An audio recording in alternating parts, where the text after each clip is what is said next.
Good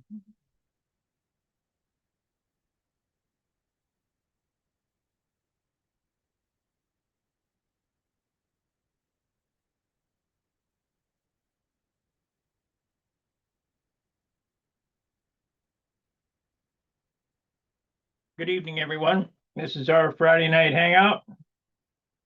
We do this Mondays and Fridays at 7 o'clock Central. Come in and talk about model airplanes. And in order to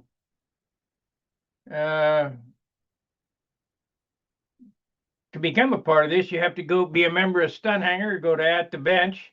There'll be a link in there with the key to get in. So let's do this. Now I have the waiting room enabled because we had skullduggery a little while back. Tonight while you guys are talking, I'll be sanding on my profile, making it ready to go.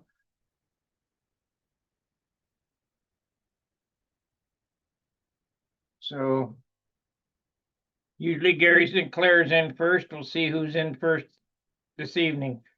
Sometimes it's Joe Gilbert. Heck, it's even been Bob Hunt a couple of times.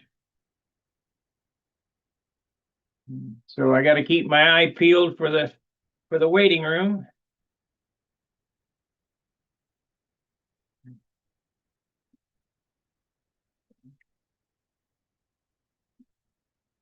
Tomorrow we're going to start on the wing.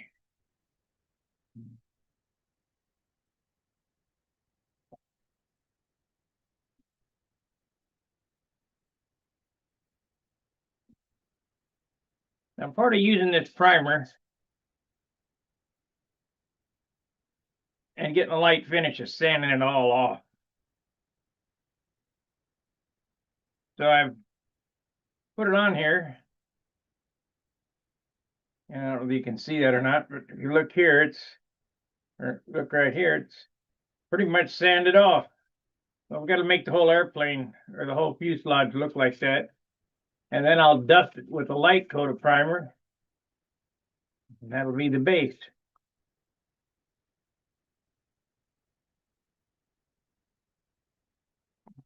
I know it seems a little counterintuitive to put it on and sand it off, but all we're looking for is for this stuff to fill the low spots. I'm not looking to carry around there's Gary.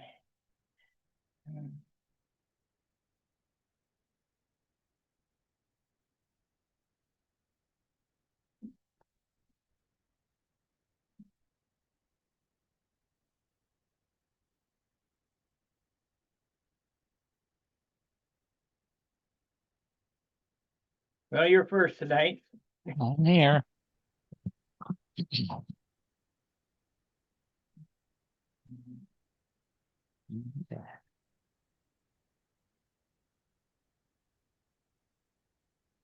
going to try to get this in white tomorrow.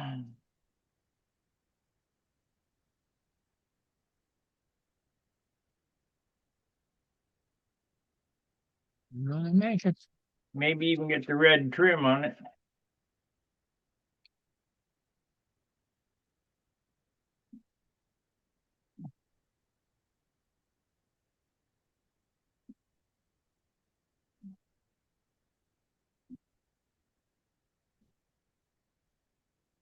Is snow coming for your area?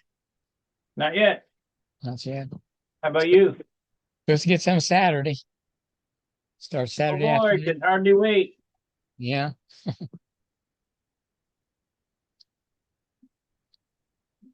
it doesn't snow another day in my life, it'll be too soon. I hate it.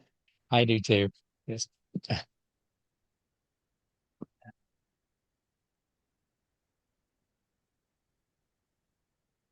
yeah, I do too. I don't like it. I don't know that I told you the story, but when I go to work, I stop at this little gas station type thing, QT. I don't know what it is, and they have breakfast sandwiches, or they did have breakfast sandwiches at early morning. Mhm. So I started showing up. They started having lunch sandwiches. I said, "What's up with the lunch at 8 o'clock in the morning?" It's well, that's just the way it is. People, want lunch. So I said, "Well, how about if I just call corporate and uh, and ask what's going on?" That's what I did, and they didn't realize what was going on. Well, now this Oh, morning they had breakfast sandwiches again, and I said to the clerk, I said, "Hey, looks like my call to corporate paid off." So what do you mean? I said, "We got lunch or breakfast sandwiches this morning." She said, "Well, maybe people want lunch sandwiches at 8 o'clock in the morning." I don't think so. yeah.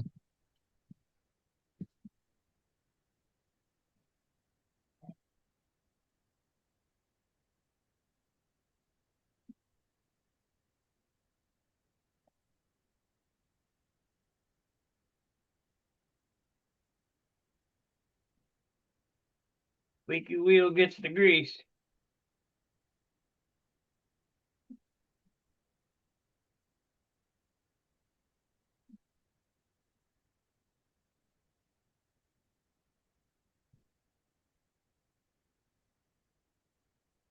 So I got another $20 invested in this paint job so far. Buy some more primer.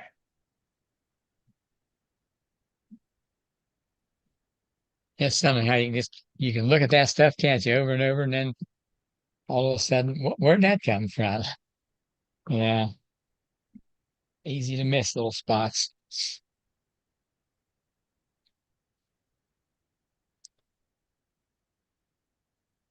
Well, that's what was nice about having John. I would say, "Here, John, look it over," Yeah, I remember. Yeah,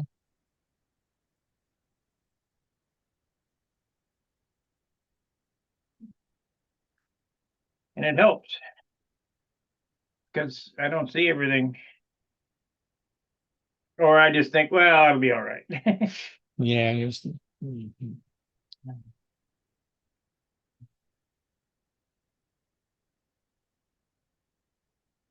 It'll be fine. Oh yeah.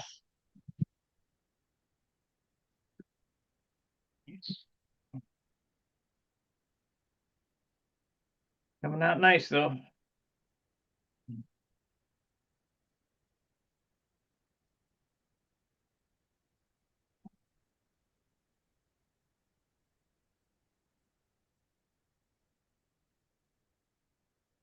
I need to put some super fill inside the motor area though. Yeah, I should have done that before I started priming, but it'll be all right.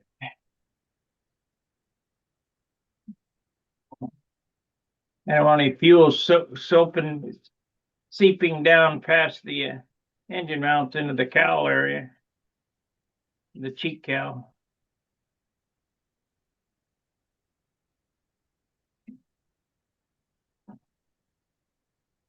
Gotta keep that clean.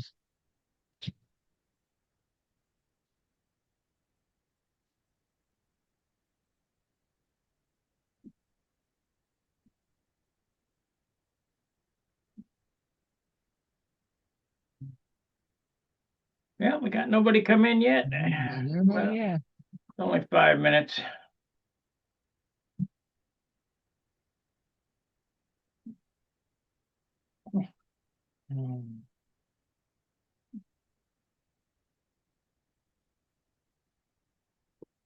January sports. Hello, everybody. Yo,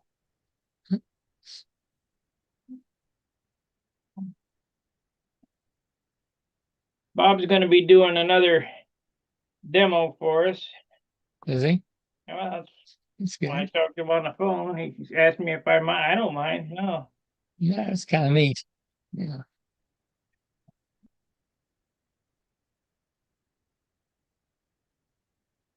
he does ship different than I do, but I might like something that he does. Right. Yeah.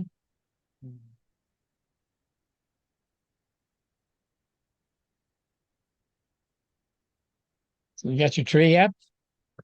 No, I don't. We're not going to No, do a tree. you don't do a tree. No, we Yeah. got cats. Oh, Yeah, okay. They love Christmas. Yeah.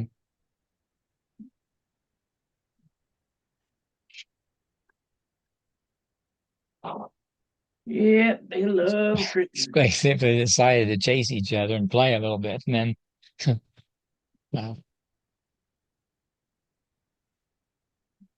I should be full of primer by the end of this show.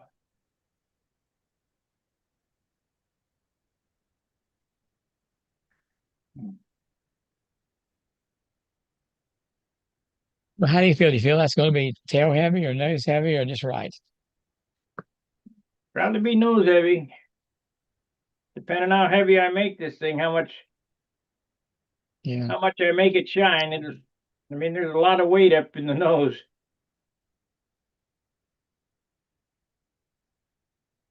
But as you know, the heavier the airplane gets, the more tail heavy it gets.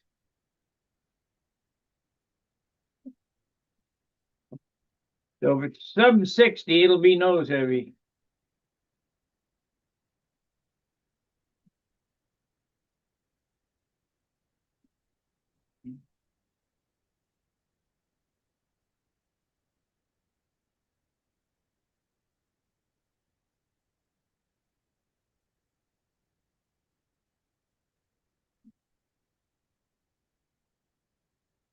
Time for, time for another coat here.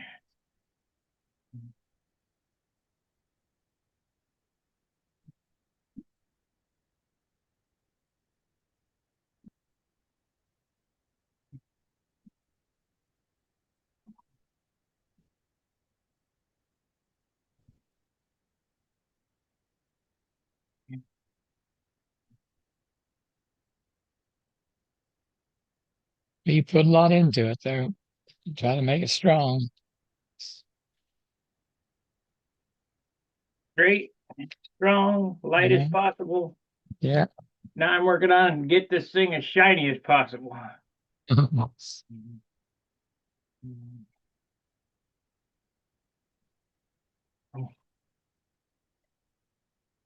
Hard to make an 18-point profile.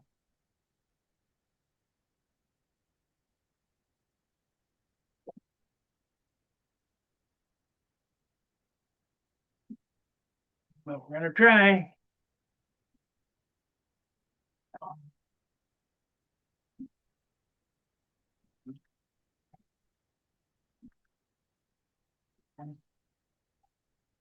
You know, when you paint a motorcycle or a car, you don't care what it weighs. You just slather the primer on and smooth it out and leave it on there. But this having to Yeah. sand it all off is a bitch. Yeah. Different.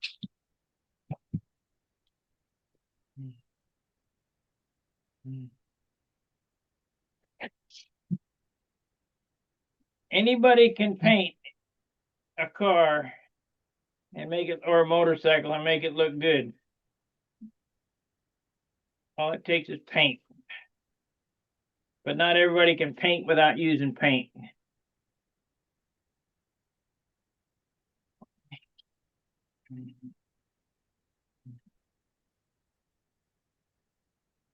That got a spot right there.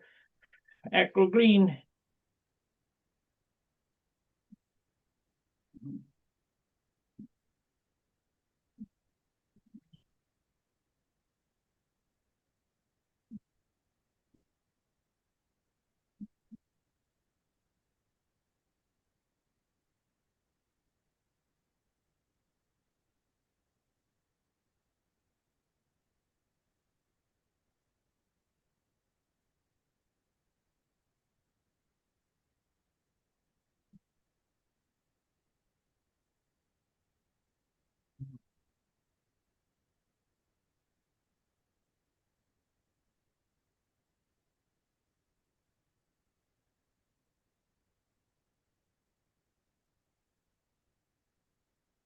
Well, Steve Smith, you can come in with us.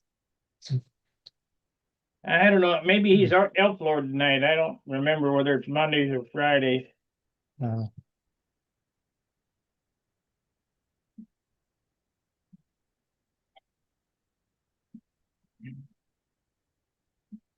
Okay. All right. This is the let's see if we can get this is the state of this. To get another coat of primer on it. This is how I do it. And if it looks pretty good, then we'll sand it all down till it's an even translucent coating. This is kind of splotchy, but I've got some spots in here that need addressing.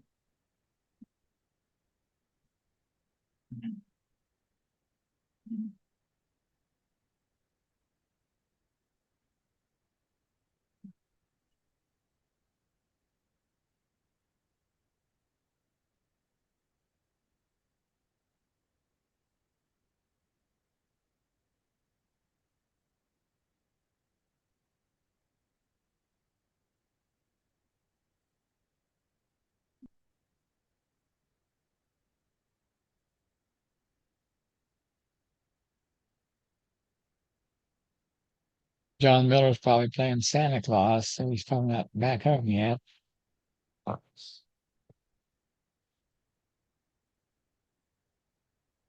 You mean he is Santa Claus? Yeah, He'd be really busy Christmas Eve. yeah.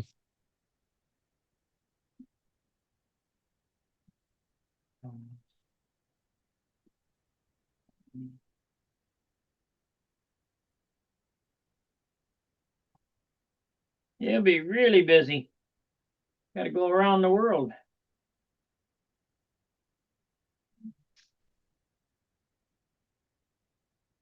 That's something in it. Hmm. What, to think we were bullshitted as kids? When we when we were kids, Yeah. that didn't come across. But thinking about that part of it, just he would come and visit me. Hmm.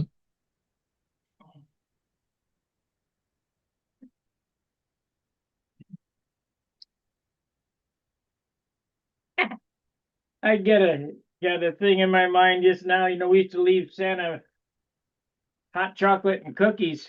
I can Yeah, just see my mom walking across the front room to the dining room table, taking those cookies and hot chocolate and throwing the trash into the garbage. The cookies. yeah. She wasn't into that shit. Huh? Either that or my dad ate them. Right.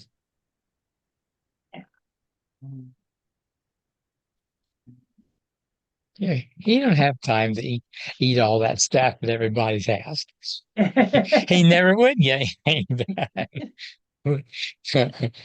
Oh well, it's fun to think about anyway, isn't it?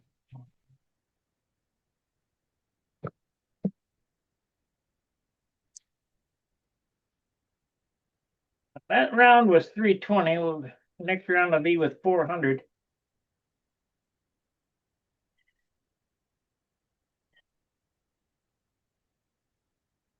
That looks pretty good.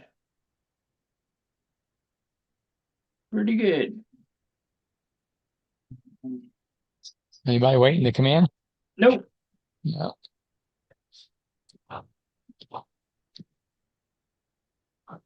No, I've been watching it. Nope. Got a couple ripples in the rudder there. Have to block sand that.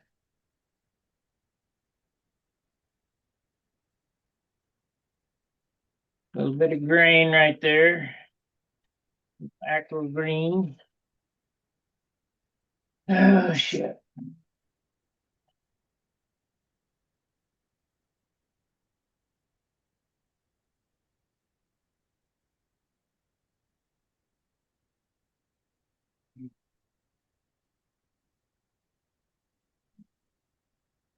Nope, nobody coming in yet.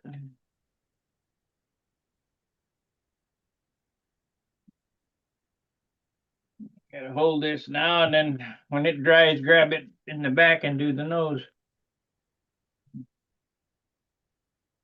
I think we'll go ahead and get some more aqua green on this thing. Next step.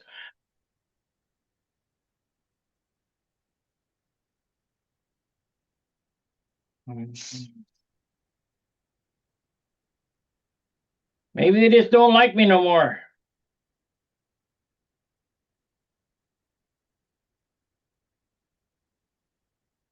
This guy was complaining. There's ads on YouTube. Hey, what can I tell you? They do it. I have no control on it.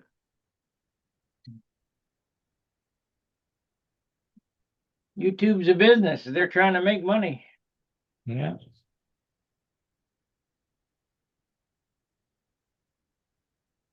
That turned out real good. Let's see if we can see it. This area right here. Mm-hmm.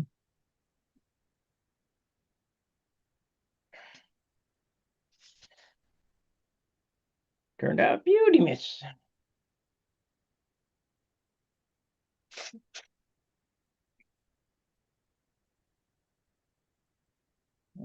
It'll take another sand or two there and prime spot. Got a deep pencil line right there. I'm gonna have to dig out or sand out. Come on, guys. Come on in. Anything on Yeah, chat? right. No, no more. Just that one. How many watchers? Yeah. 16. Come on, one of you guys. Somebody new.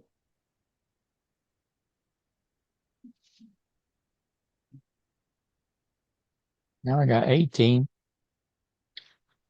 Hmm.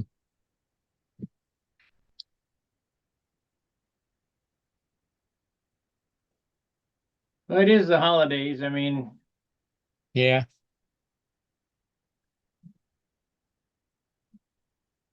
no excuse. There's most of our guys, I think, don't have that, kids or anything like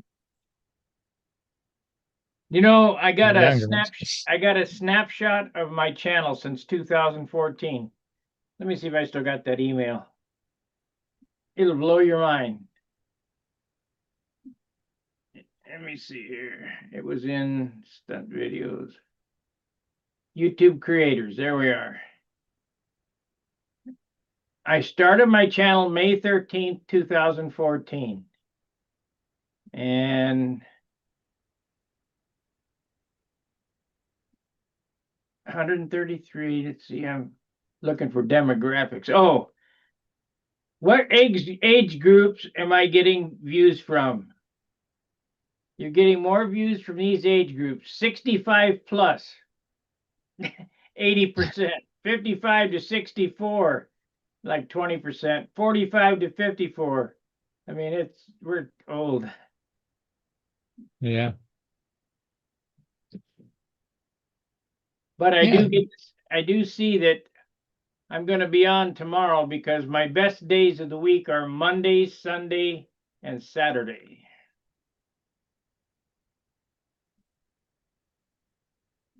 with the most traffic.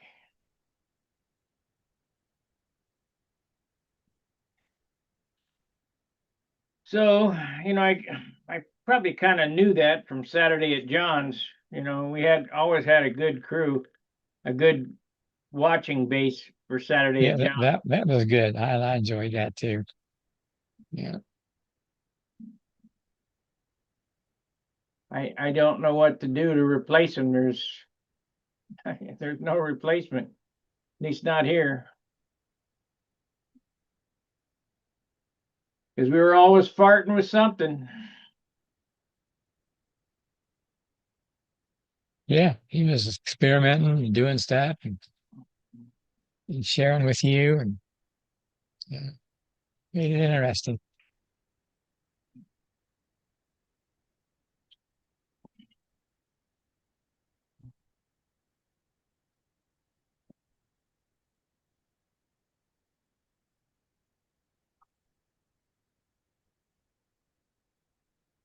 Come on, people. Yeah, You can come in with us. We won't bite. yeah. Almost a half an hour now with nobody coming in. See, they think they're going to try to get me to push it back. No, I'll just do away with it.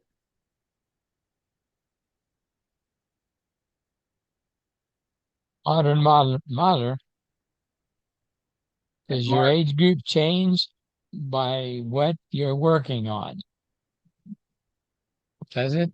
no, Yeah. no. It's about the same group in it. Yeah, it's all my age group's always been 65 plus. Just the way it is. This is not interesting to any young people.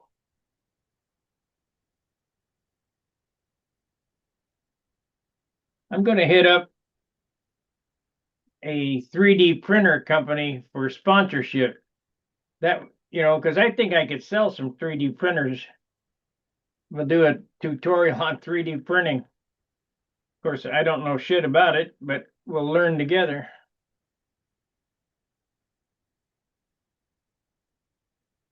We're making a lot with 3D printing, aren't they? Yeah, oh yeah, they're neat. Yeah. The reason why the water softener company wants to sponsor me is because everybody's 65 years and older.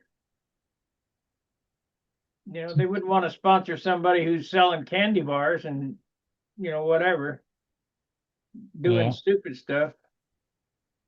But I'm not interested in that. If I could get Vivor or Bamboo or let's see, Grizzly, one of those companies to sponsor something, just like I did with K&S Tubing. We ran a code, a discount code. I don't know how much they sold, but I'm sure they did okay.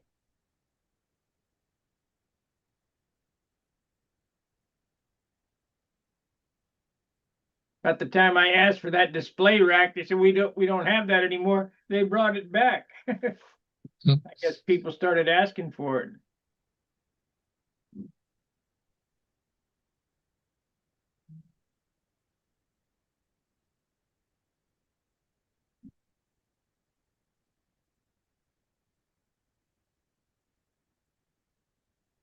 Maybe I can get a sponsorship from AliExpress.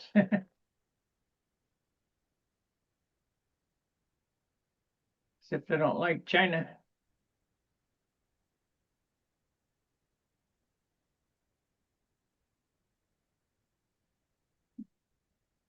Oh man.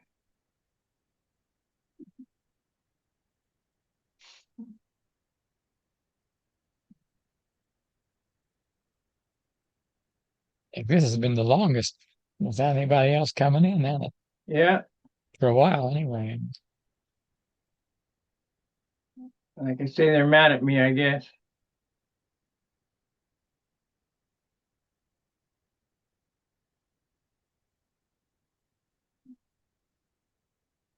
What the hell? Come on, guys. Come on in. We need to learn something here.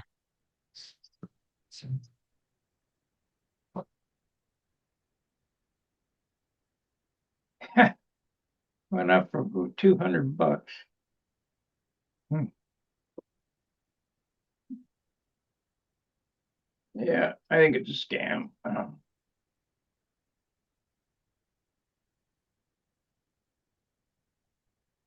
Hello, hope all is well. Yes, Minnesota Mike, all is good. All is good except we got no participants today.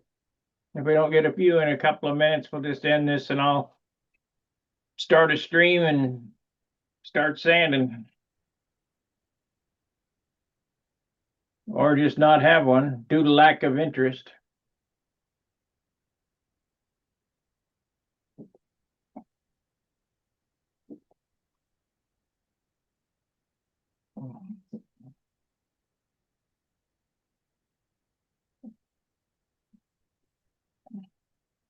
Now you saw it on Stunt Hangar, right? Yeah. So I Okay. got in. Yeah. Of course, there's not many logged on to Stunt Hangar tonight.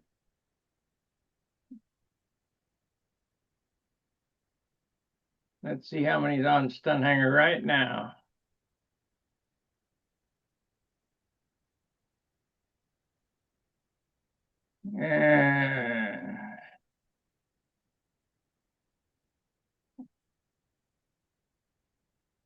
There's only 37 users, 349 guests, 37 users. John Miller's on there though. John Miller, you better get in Yeah. here. Oh, he'll be coming in there. He was having problems with his internet the last time. He dropped off several times. I had to link him in. So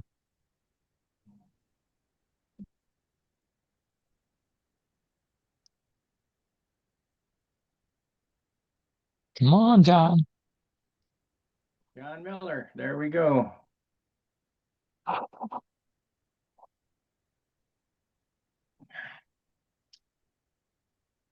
Let's see where he was. I admitted him, but we'll see what happened.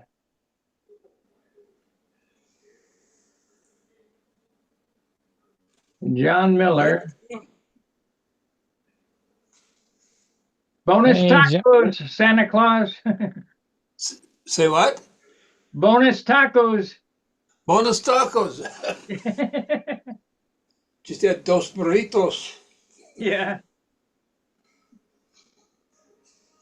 We were just talking about you eating all the cookies on Christmas Well, Eve. I gained 345,000 pounds each Christmas for all the cookies and milk. How does Donner, Vixen, Prancer, Dancer, and All of Rudolph, them. the rest of the knuckleheads, get you off the ground if you weigh that much? Well, it's all magic, you know. Yeah. I lose it all by the next morning. I don't want to tell you where, but I'm flying over the Pacific when I do it. Wing loading must be awful high on Christmas Eve. Have you seen those short little stubby wings on my sleigh? Yeah. We got a question for you, John. I didn't do it. How Nobody saw me. how, Kept how do those. you get how do you get all those presents delivered if you're gonna have to eat cookies and drink milk at every stop? Say that again. So how are you going to get all those presents delivered if you got to stop and have cookies and milk every place you Oh, I'm stop? fast. I'm There you go. fast. Okay. Yeah, I'm fast. It's like, you know how I get up the chimney, don't you?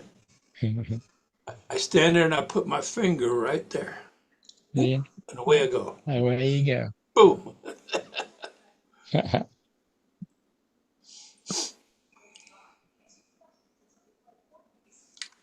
Doing Santa Claus at the swimming pool tomorrow. Well, That's, tomorrow, okay. that's gonna be fun. I'll be wearing my red basketball shorts and a Hawaiian Christmas not t-shirt, but Hawaiian shirt for Christmas, and some clogs. Huh? They've been trying to get me to get in the pool, but I won't do it. When I used to live at the Salton Sea, Santa Claus used to ski in on water skis. Oh yeah, Yeah. that had to be fun.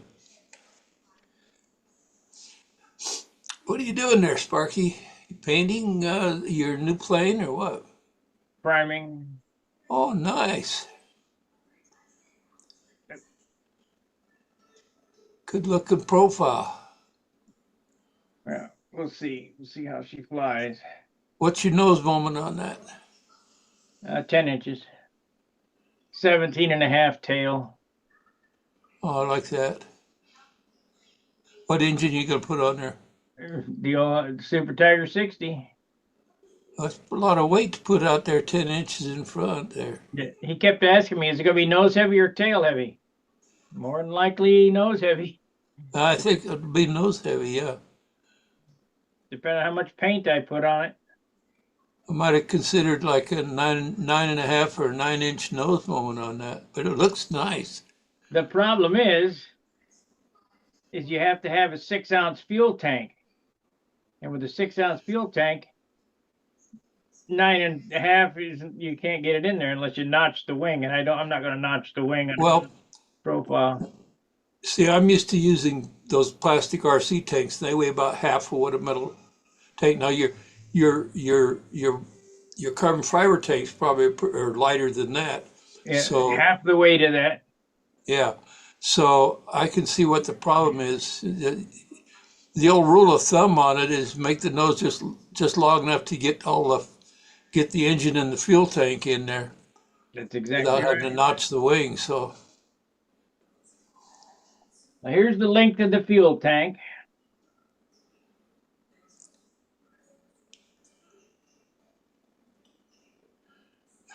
just barely enough. Yeah, That's right. yeah. You'll be And all right. I have to plumb it different so that the inlet, the pickup doesn't run into the back of the head. Oh yeah. What do? Bring it? I used to bring it out a little, actually towards the outboard end of it, but I'd bring it out the bottom. Yeah, I'm going to bring it out right here on the side Yeah, here, yeah, that's about what I do.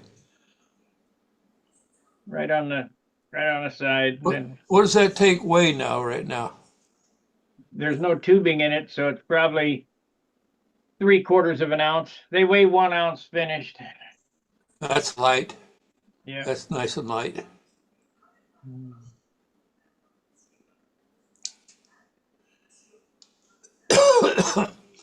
What wing are you putting on there? It's a 11. It's a modified USA one wing. It's 11.5 inch cord with, I think it's a 9.5 inch tip, and it's a 1/4 inch thicker than a USA one. Okay. Yeah, you need that. You need that drag with that big Super Tiger up front. They're pounding away. Well, it'll carry a lot of weight. Well, it will. It carry a lot of weight, but it's also very draggy, and that helps control your speed, and especially going downhill. But I thinned out the tail as much as I could. It's got a good taper. It's kind of like a Cobra back here. Yeah, it looks good. Looks good from here. Well, that's the whole thing. It looks good from there. Oh, Don't get close, you saying, huh? Uh, What it'll color be you gonna nice, do it in? red and white. Red and white? Yeah, I think it's going to have black checkerboards on the bottom, and it's going to look like a GB racer on top with the fuselage will be white with a red stripe going right through the wing to the tail, just a straight stripe, then black outlines, and then the wing will be white, but where that comes through the fuselage there, it'll be red, and it'll wrap around and scallop like a GB racer with a black Oh pinstripe, yeah, yeah, that'll look great. and then black checkerboards on the bottom.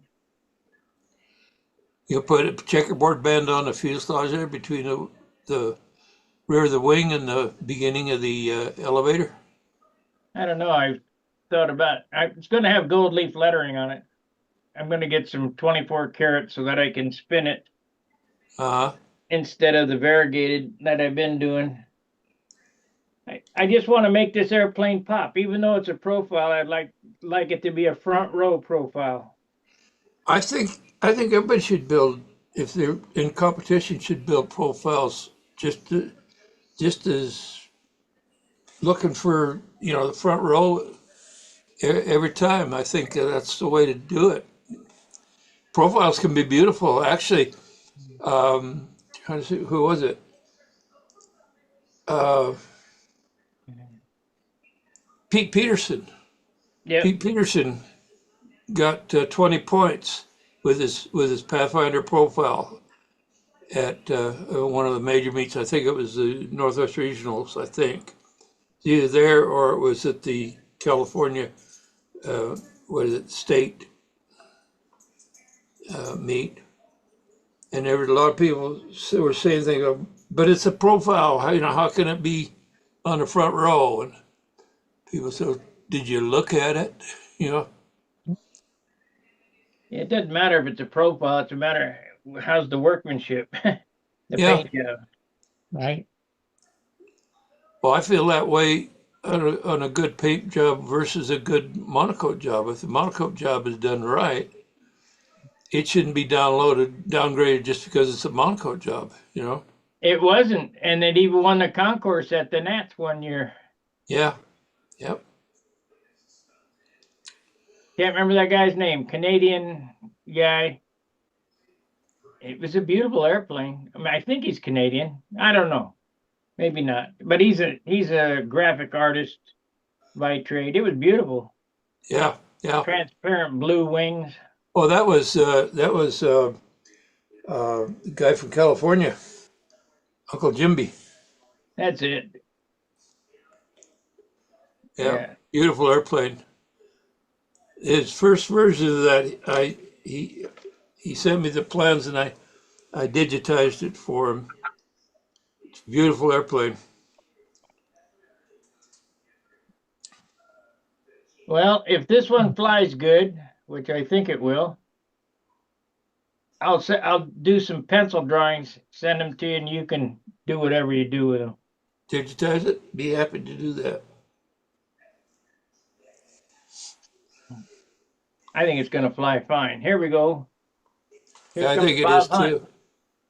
Oh, Bobby's coming. Yeah, Marianne's iPad. yeah. Stefaner, Stefaner, man, said you guys have any TD planes you fly? 3D? TD. Oh, TD 049s. No, I don't fly any small stuff. The TDs, it's hard to get. I'm thinking, I'm going way back into the early 50s, thinking of the TD3 and the TD1. Yeah. Well, they didn't have TDs back in the 50s. Yeah, Yes. but the plane, they had two ready to fly planes, and one was the Thimble Drone #1 and the Thimble Drone I number thought you 3. meant actual TD engine. Right, right. Yeah, symbol. Yeah, they had the Space Hopper. And, Yeah. Yeah. Yeah. See, I was going way back into the early 50s. Then they came out with the TD, 049s and 051s. Yeah. That was but TDs didn't come along till the 60s. The TEDEEs. This Yeah. actual. Yeah. Mhm. They had them from 049 up to 15, if I remember correctly. Right. Yeah.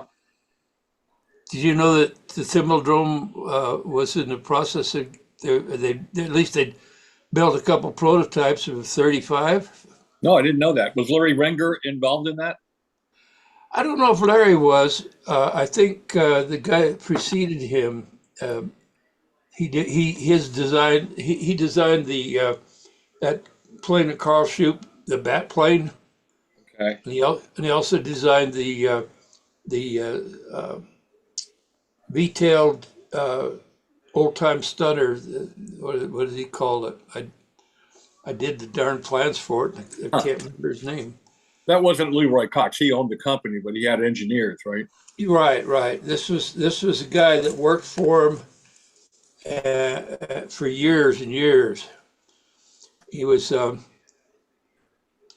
shucks, I think name's right on the tip of my tongue. I know what you're talking about. I can almost remember his name. I'll think about it. Yeah. You do a Google search, you can find it. Yeah. He was Somewhere a heck around of a here, I have guy. a Cox Conquest 15. Yeah. Yeah. He was the kind of guy. I heard stories that kids would go over there, and he had a barrel of engine parts. They're some little manufacturing defect or something that they didn't want to, put it on the. But it didn't harm the way the engines ran. Yeah. The kids would go up there and he put those engines together and just hand them out to them. Wow.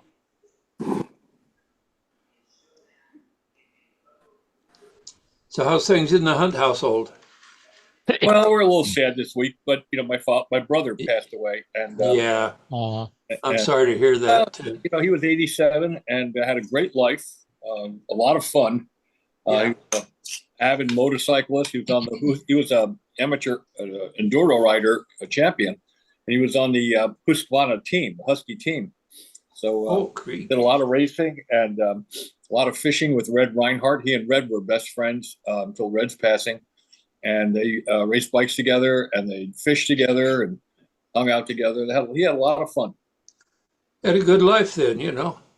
That's the way I want it to be when I go, you know. I figure, you know, it's going to be sometime probably in the next 10 years or so. I don't expect to live much past 90. If I do, I'll take it as a bonus. But yeah, every day you take the bonus. Yeah, and you know, but I mean, realistically about it, you know, I remember when I was a young man, I didn't want to die. I don't want to die now, but I know it's inevitable, you know. Let's get off this subject. Oh yeah, okay. I just don't want to pass my condolences on to your family, though. Well, I appreciate that. I went and had epidural shots this morning, so if I seem a little stiff, it's because my back and legs are still sore from the shots. Oh, did they help you? Well, they don't help for about 2 weeks. They shrink the discs, you know. So it'll be about 2 weeks before I see any kind of a relief. But you know, okay. The shots are. I'm still sore where they put the needle in. They put the needle right through your back into the discs. You know. Yeah. Let's get off this subject too. Yeah. Well, look at that fuselage that Sparky's holding there. Yeah, let's get on to airplane subject. Show us what you got, Sparky. Just my profile I'm working on, getting it primed up. I'm gonna paint it. I'm gonna paint it ready to go before I'm gonna paint this ready to go, and then paint the wing ready to go and the stab ready to go, put it together, and then all I have to do is touch up the fillets and then clear the whole thing. There you go. I used to do airplanes in pieces like that years ago. I didn't do the fuselage. I didn't paint the fuselage, but I used to cover and paint, dope and seal the wing all the way up through primer and ready for paint. Same thing with the tail. Then I assembled the airplane. You didn't seem like you had so much work. It was the same amount of work, but it was spread out, and it was easier parts to handle when you don't have a whole airplane. Right. Yeah. Right.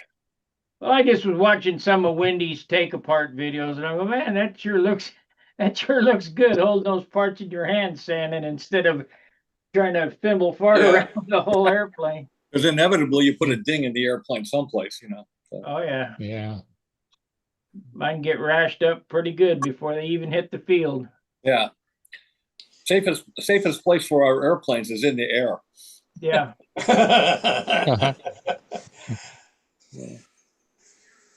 Not even safe hanging on the wall. Speaking of that, I've been flying at fields where in the late, or just between around twilight, sun just before the sun goes down and just after that period of time, the dark nighthawks come out and chase your airplane while you're flying. Yeah. They do that at Flushing Meadows, New York, except they don't chase them, they catch them.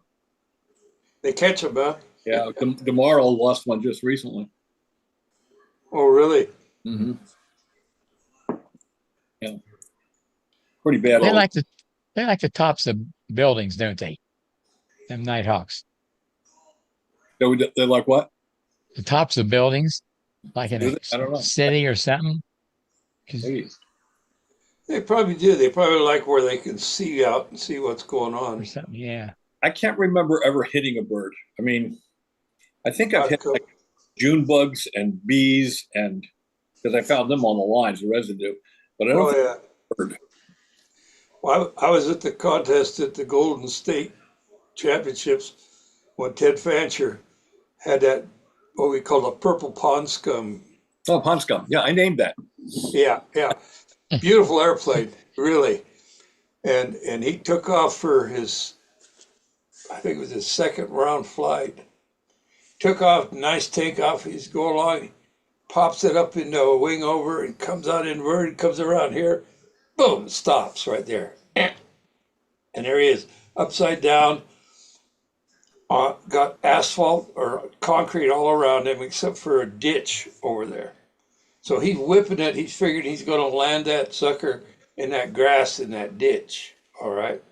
And he gets it in there and he lands it, comes in inverted, and all of a sudden you hear kunk, and there happened to be a stack of concrete Oh, blocks wow. that he ran into. Yeah. So he was done flying, and you know what happened? Why it stopped? Well, yeah, it hit the bricks. No. I mean, why the motor stopped? Oh, no. Or the Oh. engine Ran out stopped? of fuel. He sucked a bee in the intake. Oh, I heard about that. I did hear about that. Yeah.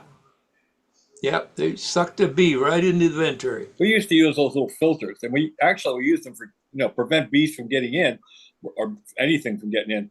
But we also use them to adjust the way the motor runs because they had different thicknesses or we're not durometers, but It reduces the area, the open area. Green ones and yellow ones and the black ones. Yeah. Yeah. What do you think those Brewline filters are for? I know the boot is a hydraulic cylinder boot, but I don't know where to find the little, the yellow or the black or. Oh, I had a mess of those things at one time, but I threw out all my glow stuff. So. Well, I still got a few, but what happens with those things is that the fuel attacks the foam, and then pretty soon the foam sucks down in there. Yeah, they get real squishy. Yeah, exactly. Doesn't hurt anything, but yeah, I know. I think that little filter is for a vending machine. Not a vending machine, but a soda fountain. Wow. Speaking of vending machines, Sparky, you're on YouTube a lot, and you look at the documentaries and things. I don't know if this is on YouTube, but I saw it on Turner Classic Movies yesterday. A documentary on Horn and Hardart's Automat. Are you guys familiar with that? No, I know what an automat is. Well, when I was a kid, that they were the biggest restaurants in New York and Philadelphia. They had 100 of them. And they had a thing where you go in with nickels and you give the lady $1 and she pick up a handful of nickels and she pick up 20 at a time, every time, without even counting. Wow. And then you could go get pies or Salisbury steak or whatever. You put a nickel in, turn the dial, and a little window opened, and you take your food out and eat it. And they also had coffee dispensed that way. And it was very famous. So if you ever get a chance to watch the movie The Automat, it's a documentary. It's very good. Huh. I've seen something similar to that where in the cafeteria where you put your money in, crank the thing, and then open the door. Yeah. These were elaborate. These were like all marble and granite tables, and they were clean as a whistle. I remember going with my grandfather to New York when I was like 6 or 7 or 8 years old, and we go to the Automat. That was the highlight of my trip, going to the Automat, putting the nickel in, turning the dial, and pulling out a piece of pie or whatever. It was really cool. There's a whole entry with Mel Brooks. He's the narrator. Oh, that alone, I think, would be worth listening to. Yeah, it's really good. So if you ever get a chance, look up the Automat. My era is J.C. Penney soda fountains. Oh yeah. I used to like to go to the J.C. Penney soda fountain and get a strawberry malt or something. I don't know how much they cost. 15 cents, I think they were. Big tall glass. Big tall glass, about the 8 tall. I used to get ice cream sodas. I loved ice cream sodas. I used to go. There was Cress Company, KRESS. Everybody remember that? Yeah, sure. And they had a soda fountain in there. Mm-hmm. But you could go in. You could buy just about anything in there. There was. They had a section there. I bought a lot of plastic model airplanes there. And Woolworths too. Yeah. A&W root beer with the glass mug. Yep. Yeah. A&W and Stewart's. I've never seen that. West Coast didn't have that. Stewart's was a East Coast thing. Yeah. Or ours had a megaphone like you can get your root beer in. Yeah. Pretty cool. Yeah. I got an actual working version of the snowman horn done. This is actually going in my airplane. You see that? And I actually took and ground out some of the material, make it a little lighter. It weighs 46 grams. I weighed a standard horn with the same exact size, same exact stuff on it, This was 51 grams. So ours is lighter. So, and you mount your the ball right in there, right, just right through the ball. The ball goes in between the two Oh horns. yeah. That's how I set the distance between the two arms. Is I bolt the two ball links in there, bolt them together, get it set, then just mix up a little bit of JB weld, and just put it around the bottom. It's not really to hold it from moving, because it can't move, because there's two pieces of wire welded together, one nominally a 3/8 to ½ inch long piece of 1/8 inch wire, and the other one is your actual horn wire. So you have the slot in the uprights that's 1/8 by 1/4. So when you slide it on, it's a press fit, and you line up your ball links and put a little tiny bit of JB weld. Just it doesn't even need it, but you put it on there, and you got a horn. And we're going to make kits for that. Winship and I are going to be making kits for that. So what kind of solder are you using, or silver solder, or either braze or weld? I had Joe Daly actually had a little welder. He welded up some for me. But hold on a second. I got to turn. Okay. Joe welded some up, but I was talking to Dan, and Dan had a better idea. He said we make a little fixture to hold the wires and hold the little 1/8 inch or 3/8 to ½ inch piece in place, and then cut a piece of nominally 1/16 inch diameter silver braze and lay it in the crevice that the two radiuses form between the two pieces of wire, and then put it on and then heat it from below, and that'll just spread out and fill up that crevice without going above the surface. So you won't have any interference getting the other part on. That sounds interesting. And I defy you to break it. I had Glenn Metter here with the prototype of this, and Glenn, he's construction worker, and he's really strong. And I said, break it. Just try to break it. And no way. That's good to hear. I lost my twin, that German what if fighter that I did as a twin stunner. It was coming along really good. I lost it because that joint failed on me. Yep. You're mentioning that. This is again what the part looks like. Outstanding. You get two of those. Yeah. But this is one with a given set of geometry. What we want to do, we can make these, of course, that has the normal geometry, or make one that's a plate that's, let's say, nominally 3/4 by 1.5 inches with a little slot in the bottom. And now you can tack glue two of those together and accurately, and lay out the geometry you want, and use a Dremel tool with a carbide cutter to cut it, and then take maybe a drum sander to clean it up. And you can have any geometry you want. You can make specific geometry for each airplane, and use Howard's his program to set up so you get exact same throws and everything. I think it would be a really cool thing. Yeah, it would be.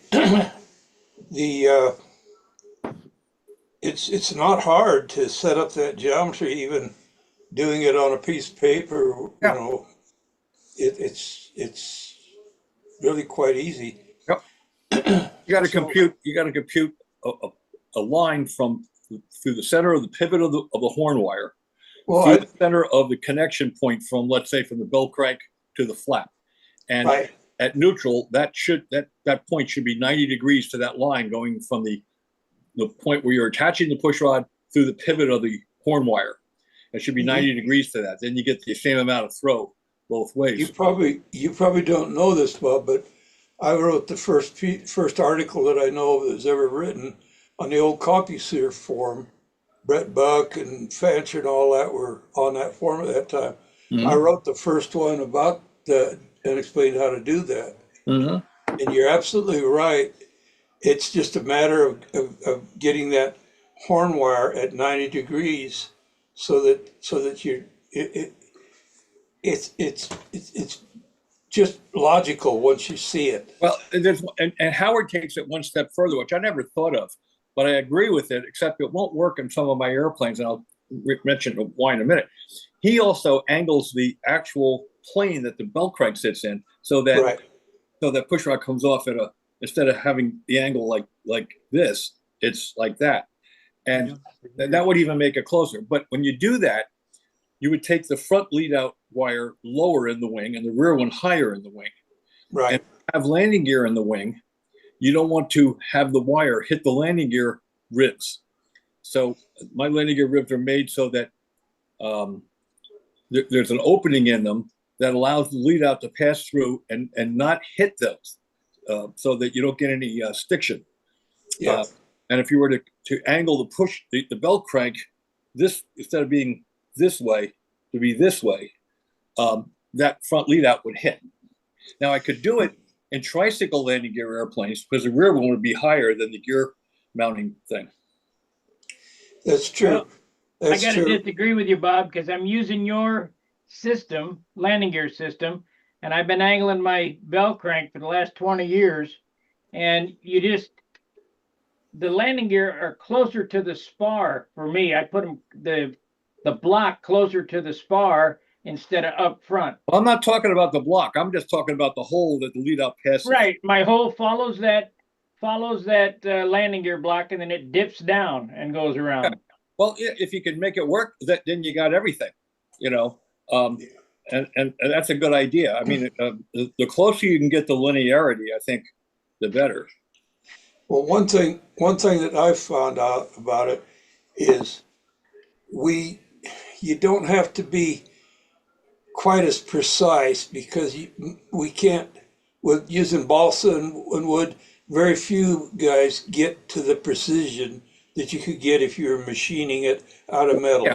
But you can approximate it better. I mean, anything closer is closer. Anything else? Well, yeah, Yeah. because with it standing straight up, I've calculated out, and I've seen 8 degrees difference between the flap throws with the same amount of throw either way. That's really significant.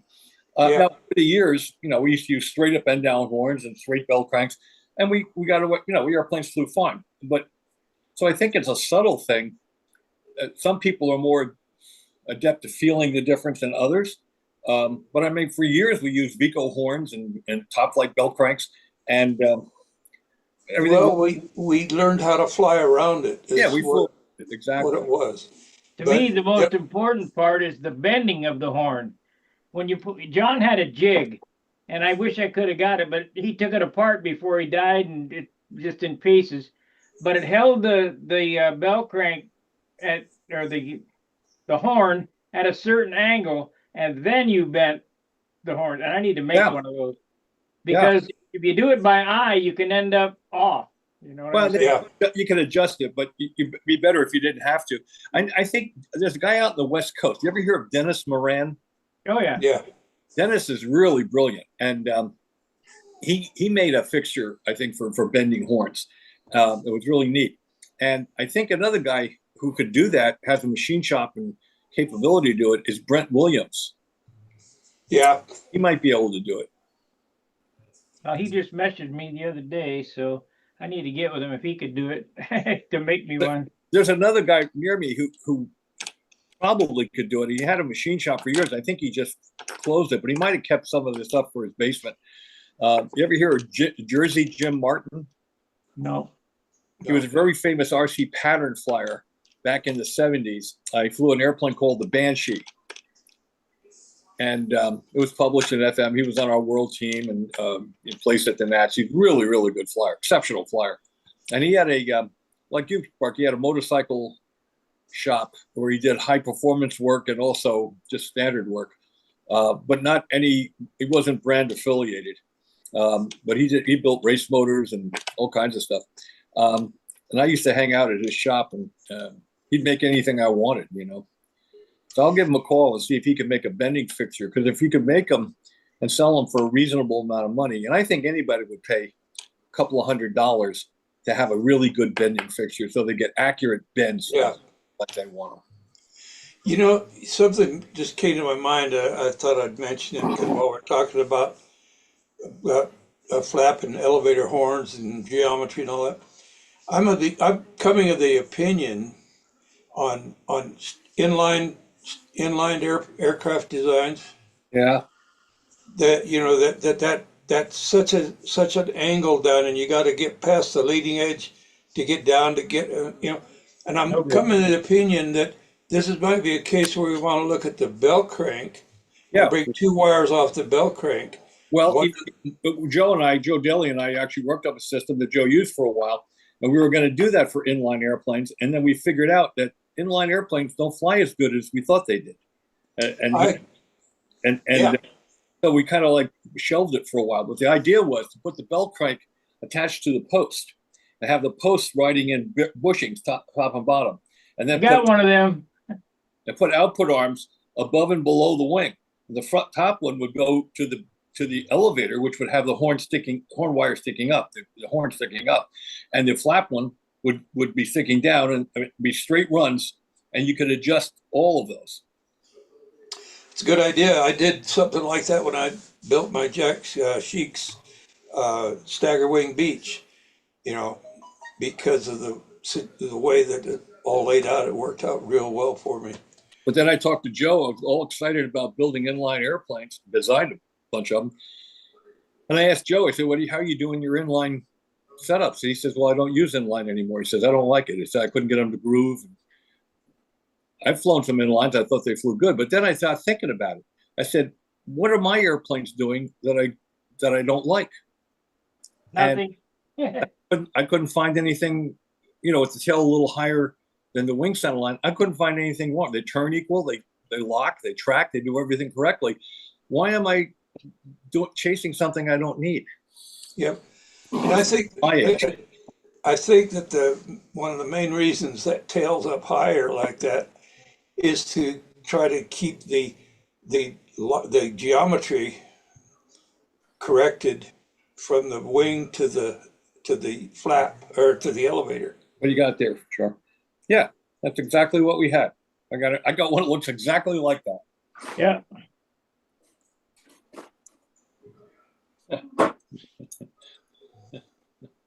Yep.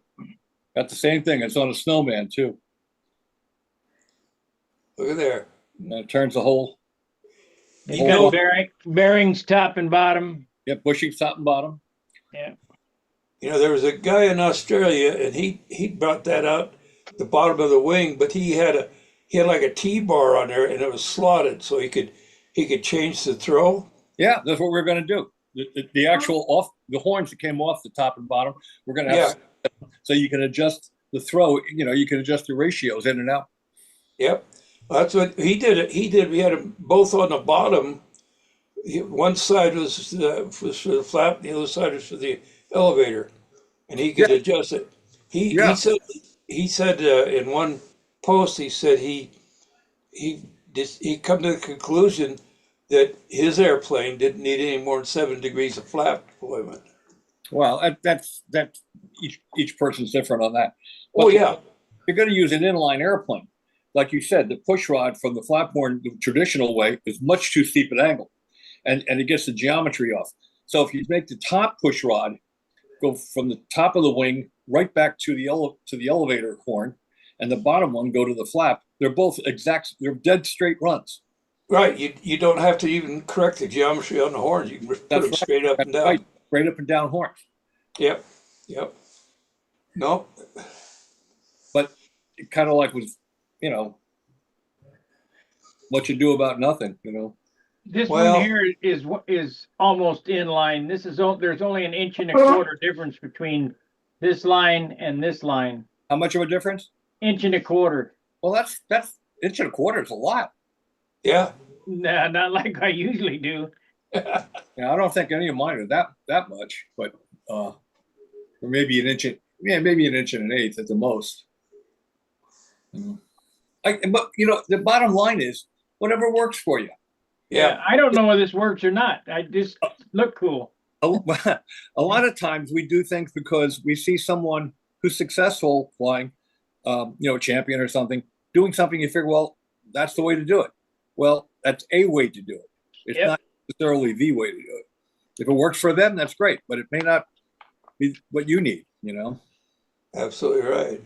Yeah.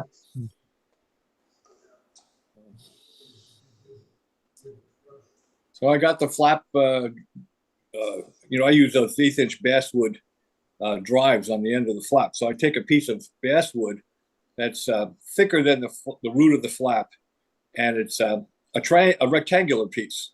And then I draw a center line on it all the way around it, and I drill a hole straight down the center, and I put the horn into those two pieces of basswood, set it on the table, and adjust the geometry up or down or back and forth until they're perfect.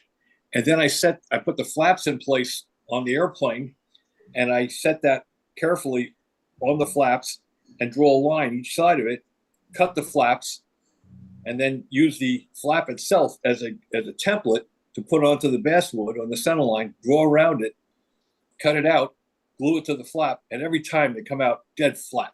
I mean, they don't. That's a good way of doing it. Yeah, I have a little. If anybody's interested, I have a manual on how to do that. It's with a lot of pictures, and it explains every last part of it. So if you ever want to see that, I'll send you one. Yeah. Yeah, actually, it'd be neat if Thorky could publish it on the forum. Yeah, well, we're going to be putting it on the new Pampa website under. Okay. We're going to have a section there for manuals and how-tos and all kinds of stuff. So excellent. That starts on January 1st. Excellent. Oh, I could remember when I was a kid back in the LA area,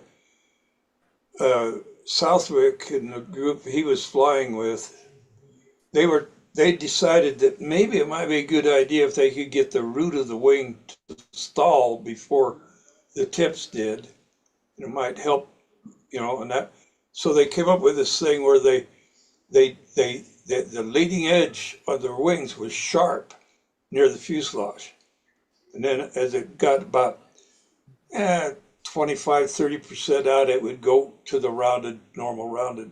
Why would they want the wing to stall at the root? You don't ask me. I was just a kid. They had some idea that instead of stalling at the tip. I believe in making the high point at the tip further forward than the quarter cord than the. Oh, I do that too. Yeah, I leave the high point a little further aft on the root rib, and a little further forward on the tip rib, mainly because I'm using front forward trailing edge wings. I want to get the high points at the tips and the root to line up in one line. That seems to work. Yeah. So, well, anyway, I can't see why you would want any part of the wing to stall. Maybe Howard. Why? Well, the point of the whole story was that one contest, his group showed up at the field, and the next contest, all the airplanes that were there had that sharp. Works, isn't it? So you're talking about seeing what somebody that's successful is doing, everybody copying it. How about it? Howard, did you get that balsa density chart I sent you?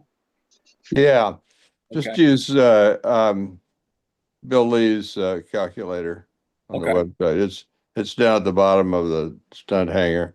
Okay. And Well, downloads or wanted something. a copy, and I finally found it, so I sent it to you. Yeah. Okay. Speaking of balsa wood, I went to Hobby Lobby in Spanish Fork, Utah. Went in there, and there was tons of really good wood. Holy cow! Really high price. You know why? You know why that is? Huh? I know why that is. Why is that? Because the free flighters all died of old age. I think you're right. I don't think anybody's picking the wood, Yeah. Hey, another little secret about Hobby Lobby. There's one near me, and there's always good wood there. And probably every other piece has got a gouge in it or a ding or something. And if you go to the manager and show it to her, they'll down like 30%. You stinker. I'll have to remember that. They'll mark it down 40%. I'll have to remember that. Yeah, works every time. Well, I picked up 2 sheets of 16th and 4 sheets of 3/32 for under what was it? Is $100. under $30. Wow. There's a hobby. Clear white, good-looking stuff. There's a hobby shop near us called Trains and Lanes. It has trains and racing car lanes and also model airplane stuff. And the guy that used to be the counter guy there was an old friend of mine, and he would call me whenever they got boxes of balsa wood in. And he said, "Bring your gram scale over, and you could open the boxes." You know. Oh, so, you dirty dog! So I would pick out all the good wood, and I'd have a stack of wood. I mean, like that. You know, just an armful. Yeah. I'd walk up to the counter, and he'd look around, and he'd say, $30. Oh, jeez. Gee whiz. Oh, Bob. Found it hard to sleep at night, but that's okay. Yeah, I bet. Your son's going to enjoy that so much. He's got some selection of balsa wood. Yeah. Yeah, that's one child you don't have to worry what you're going to leave him. Yeah. Is he still building? Well, he's getting ready to. He's been talking about it for a while. He built some really clever, unique half-A size electric canards. Some of them flew very well, and some of them didn't. But one of them somehow got off the lines and free-flighted around the neighborhood for what seemed like about 3 minutes, and then finally hit the top of the house and shattered. But he built really nice airplanes. Well, he had a good teacher. Your dad was still around, you know. Yeah, that's true. My dad was bit by the canard bug. So was Howard. So am I. Yeah. Well, I remember there was a old time airplane. It was a canard. It was called the Can Stunt. Mm-hmm. And fellow there from Jim Renkar had one. Jim Renkar, and he was so mad he built it, took it there. He couldn't get it to stunt, and he changed the name to it Canardly Stunt or something like that. There was a guy. If you look through Windfall's book and look back in 58, 59, someplace in there, 56, I don't know. There was a guy that came to the Nationals with a canard, and he placed, I think, 6th or 7th. And but this backstory was the guy who was the event director said that's not an airplane. He said that's not a conventional airplane. Didn't give me any appearance points. Oh, really? And when the flight score, they say would have won the Nationals that year had he had any kind of appearance points that he deserved. Not even for originality, huh? I guess the guy just didn't like the airplane, and he just, you know. Can they do that? Well, there's been several instances of that, actually. Talk to Weirwood about it. Huh.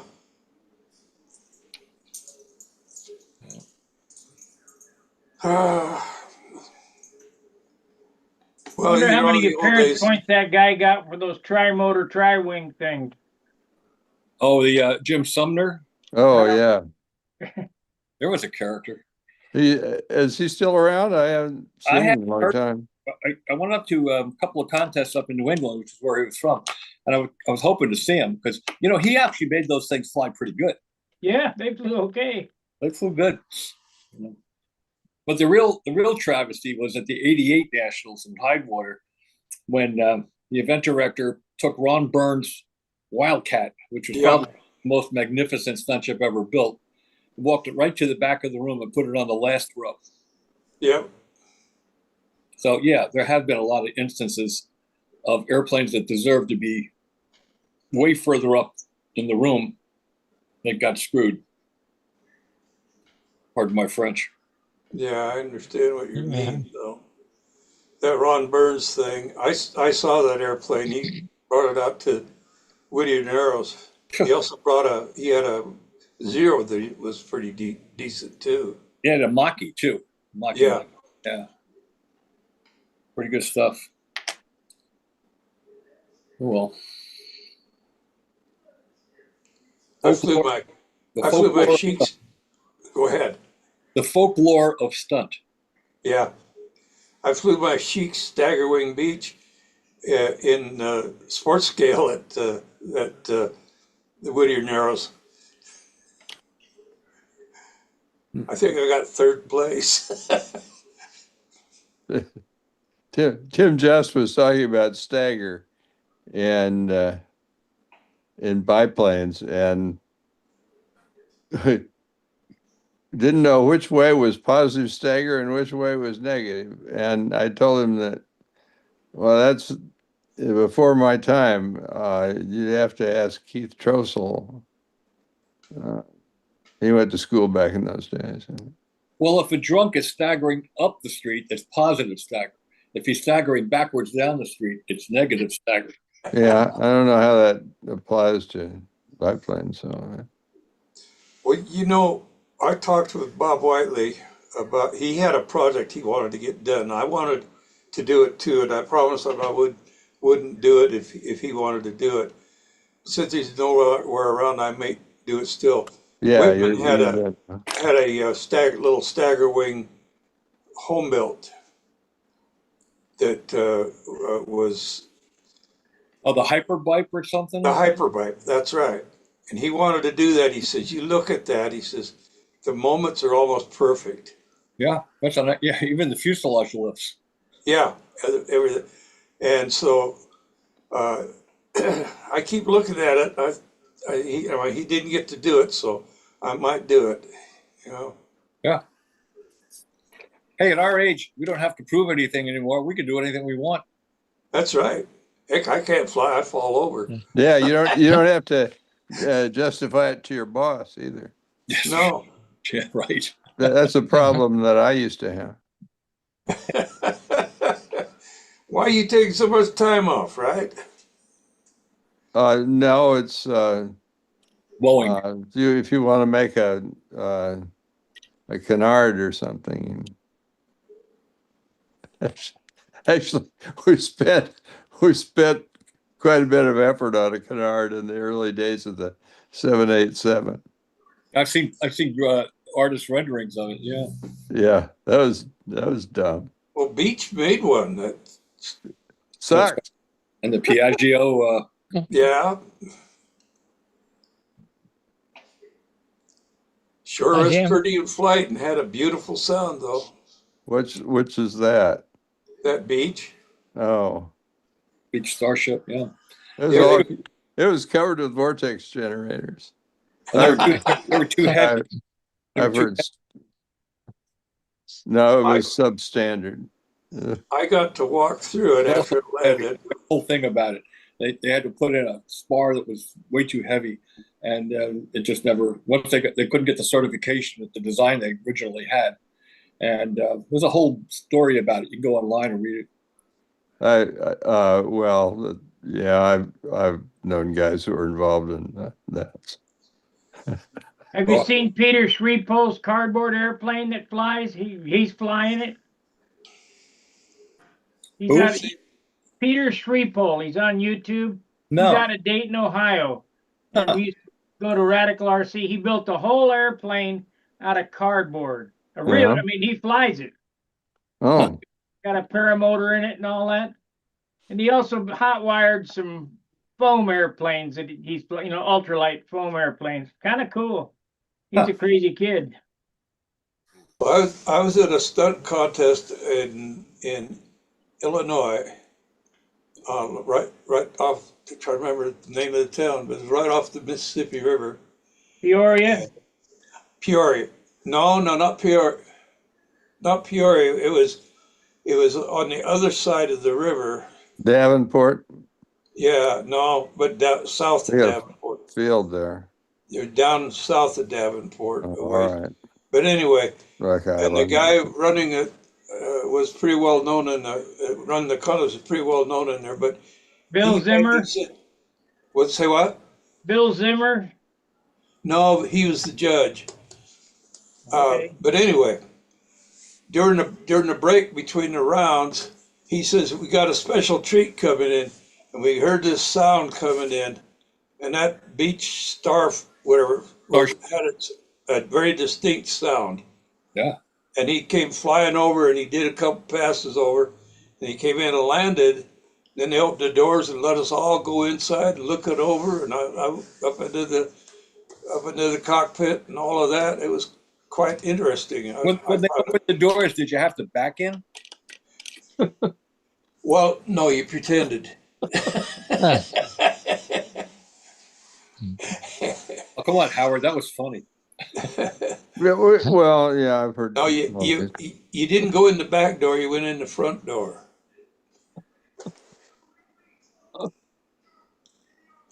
How's Jim tonight? Good, good. I found a little break in the action. I thought I'd come and say hello. Hi. Hi. Hi. Yeah, a lot of action today. Well, the weather here is beautiful, so I'm going to go fly on Sunday. So It's nice here, strangely enough. It's nice here. The weather, the news says Seattle is just inundated with floods. Howard, how far are you from Seattle? 60 miles. You okay? Obviously. We're okay. Yeah. Well, good. It's nice here if you're a polar bear. Yeah, here too.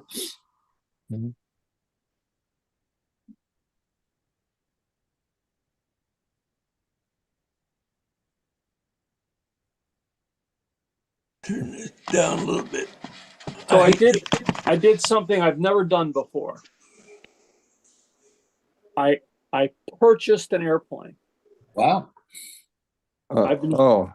I've been wanting a take apart airplane for a long time. I'm actually trying to build one right now. But these, planes from Eastern Europe intrigue me. Let me see if I can do this. So I went ahead and bought one. What is it? It's a Sergei Solomonikov Maestro 2. Oh. Yeah, Tim Just is getting one of those, he said. Yeah, I haven't talked to Tim. I'm incredibly impressed with this airplane so far. I've flown it. I've got 3 or 4 patterns on it. But Sergei was really good to deal with. And the workmanship on this thing is flawless. It flies beautifully. 0 hunt. And it's light. It's 63 ounces takeoff weight with a 6S battery in it. Well, I don't know what about the 0 hunt thing. There's no reason Bob would have anything to do with it anyhow.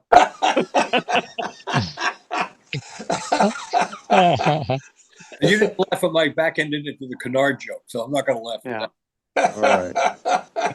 I'll laugh at it. Hunt, you've got your magic into everything. I was personally beat by Solomonikov on 2 occasions. Really? A couple of years ago, yeah. Yep.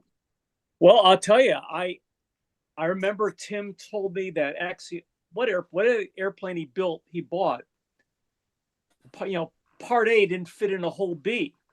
Oh. And so that tells me, right, that thing's never been put together, let alone flown. So I asked Sergei hey, I want you to please do a test flight. So he did. And he sent me the video of the test flight.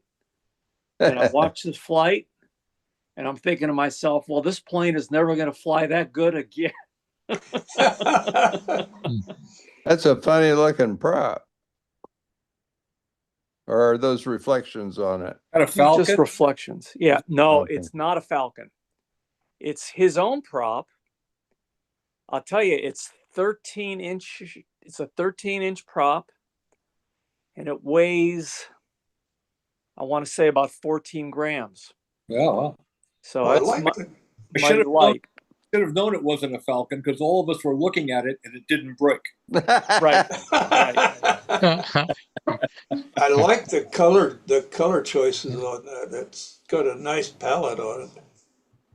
Yeah, he sent me a link to his a website that he had dozens and dozens of photos of a variety of models he built, same model, different paint for other people. He said pick a paint scheme you like or design your own. So I picked this one. Yeah. And I think what it is, he's got a dozen or so airframes done. And he's got the paint, on the computer masks. And he took him a few weeks to paint it and ship it. Wow. How much are they? This was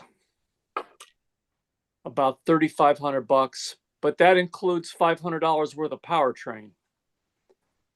Well, that also includes the box to pack it in, and right? Yes, and the box to pack it and shipping. That's reasonable. Yeah. I And he sent me 2 spinners, 2 props, 2 sets of landing gear. Yeah. You know what he didn't send me of? The specialty nuts and bolts to put it together. So there's a package in the mail. Yeah, that more package of those. $1,000. Yeah. You think it's got the special bolt. You drop it in the grass, and there you are. Yeah. No. It sure is a good looking ship to my eyes. So it makes me, the whole mission was to be able to go to contests way out of town. So hopefully that'll be in my future. Yeah. So we'll see you at Las Vegas this next year, maybe. Huh? Well, Las Vegas you'll is see an him easy there drive. anyhow. I wouldn't bring yeah. this. I'd bring that. Yeah. We'll discuss this going to contests out of town. Okay. Yeah. I'll tell you what the interesting thing, these landing gear, that's like 70 thousandths aluminum. And it sits on the bench pretty nice here because there's no battery in it. So I put a 6S battery in it, and Splays out. it really, splays out. And the second set of gear has no wheel pants. It's for, fly it in the grass. And it's really dramatic on that. Huh. But it's not been a problem flying it. I fly it on pavement. Well, I flew it on grass and pavement. And no problems. Very nice. So. Well, congratulations. It looks like you made a great investment. I hope. So far, so good. Yeah. But I think speak highly of Sergey. He was really good to work with. Where's he out of? Los Angeles? He lives near a place called Kiev. Oh, not too far from Kiev. That's not the guy. That's I'm thinking of Kestis. Yeah. No, artist. No, not Kestis. This is Kestis quality, though.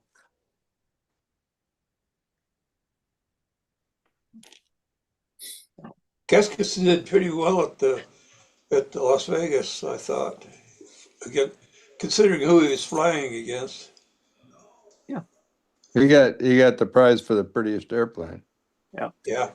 Yep. The amazing thing is he had crashed that plane a couple of weeks earlier, and he took him about a week to fix it. And I mean, he'd point to where it was broken, and you couldn't tell. Yeah. Wow. Haven't seen Dorn on here in a while. Anybody know what happened to him? No. Maybe did ice get him? Doran. The guy with the revolution. Brian. He got pretty heavy into heavy into RC sailplanes, it looks like.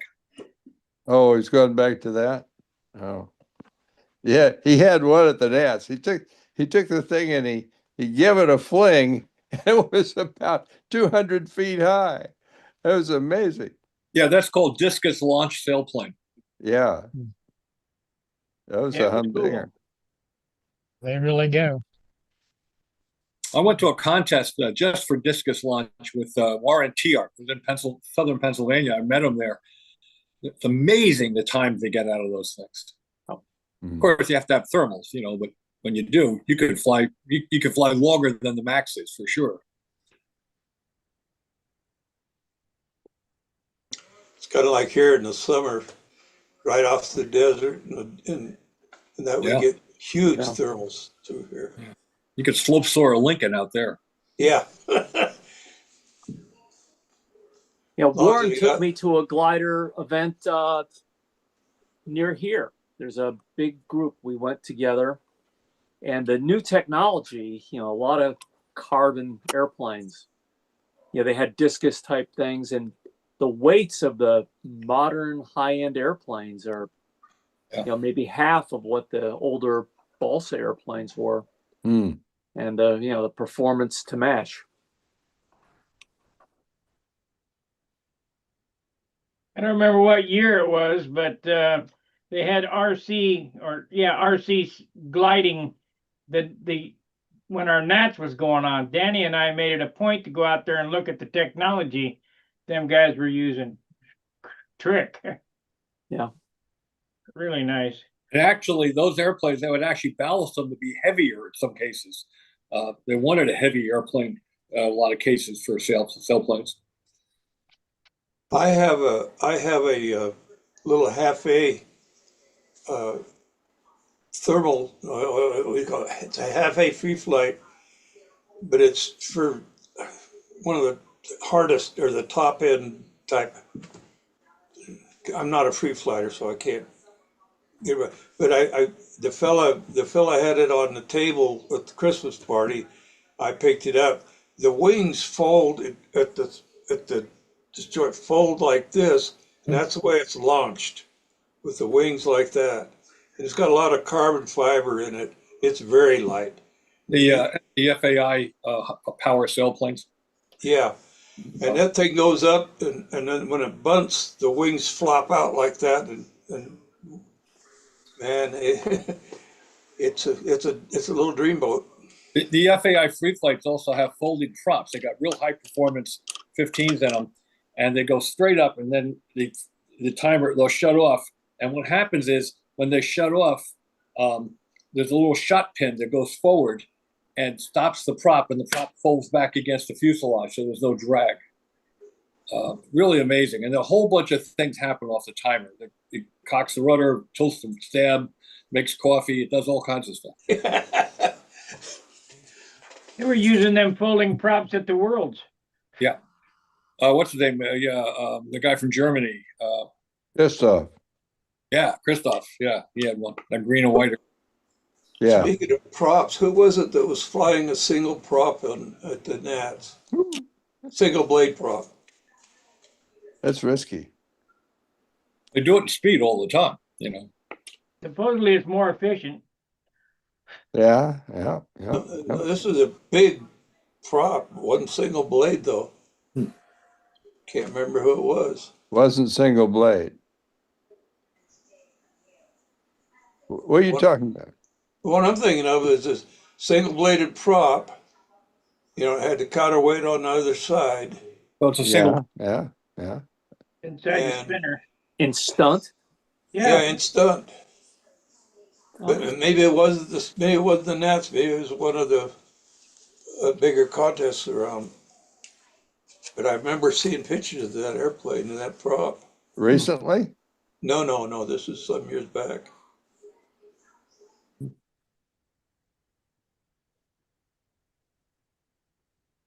That'd be cool. Why don't you do that, Sparky? You build fast. No thanks. It'll Should probably be efficient, I would think. vibrate apart. Just get the Falcon prop and wait a couple of flights. Well, you put a counterweight on it and have it just a little bit behind the surface of the prop, and it'd be counterbalanced. They fill up the inside of the spinner on that side. I've seen it, but I'm not interested in trying it. Well, the FAI You're speed no fun. using those for years. Of course, they use one wing too. So Yeah. So you're bad mouthing those Falcon props. I'm the one who posted a saying that they picture. break. I'm not bad mouthing. I'm just saying they break easy. Apparently, Yep. they work real well when they're not broken. Right. I broke one, so I won't use them. But these props are pretty fragile, so I built a tool. Oh, cool. That's cool. So pretty self-evident what I'm doing here. Yeah, yeah. Oh, But I thought that was yeah. a good idea that even I could build. That's pretty cool. Yeah. Well, Danny was so interested in Falcon props, he spent $60 on one and went there. And while he was walking away, he broke it to see what's inside. Well, I got a couple of flights on mine before it broke. So now who's bad mouthing them? it wouldn't hurt to have one of those doodads for a measure, not a measure, like an Igor prop. You betcha. Any prop, really. That's right. Yeah, I think I like about the twins is I can use two wooden props. No. They don't break so easy. Yeah.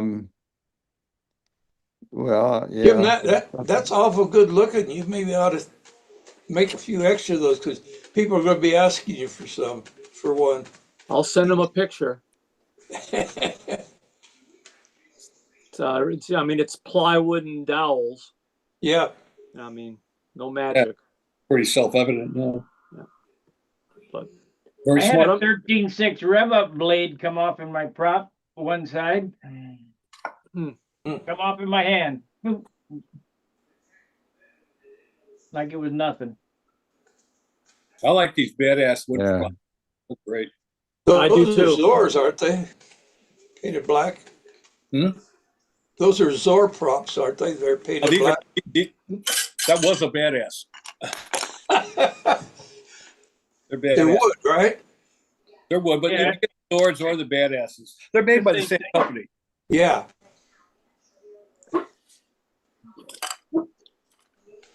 They come in both directions.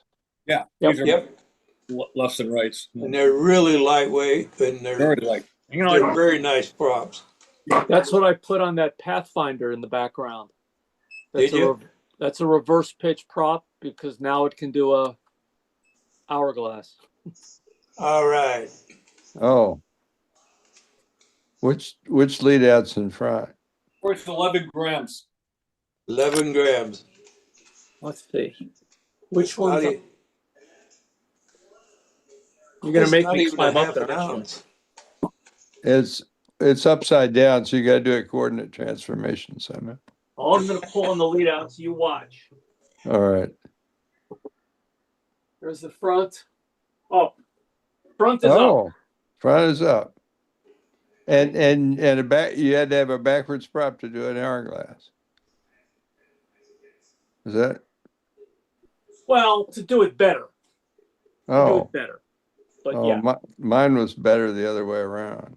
I found that it depends on the airplane. I've had some airplanes that work much better with standard pitch props and some that work better with reverse pitch props. But now that I'm using twins, I use one of each, so it doesn't matter. There you go. You do. So last, I forgot. We probably talked about this a couple of weeks ago, and you told me what you're doing now. You're using one of each. Mm-hmm.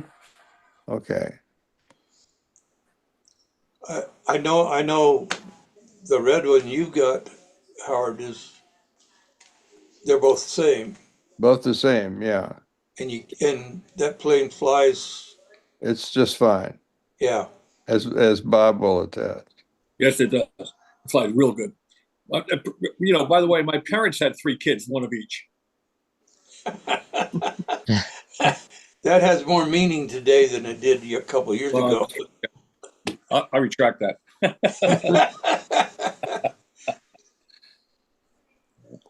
So I once asked Paul Walker if he's going to put, reverse rotation props on the B-17.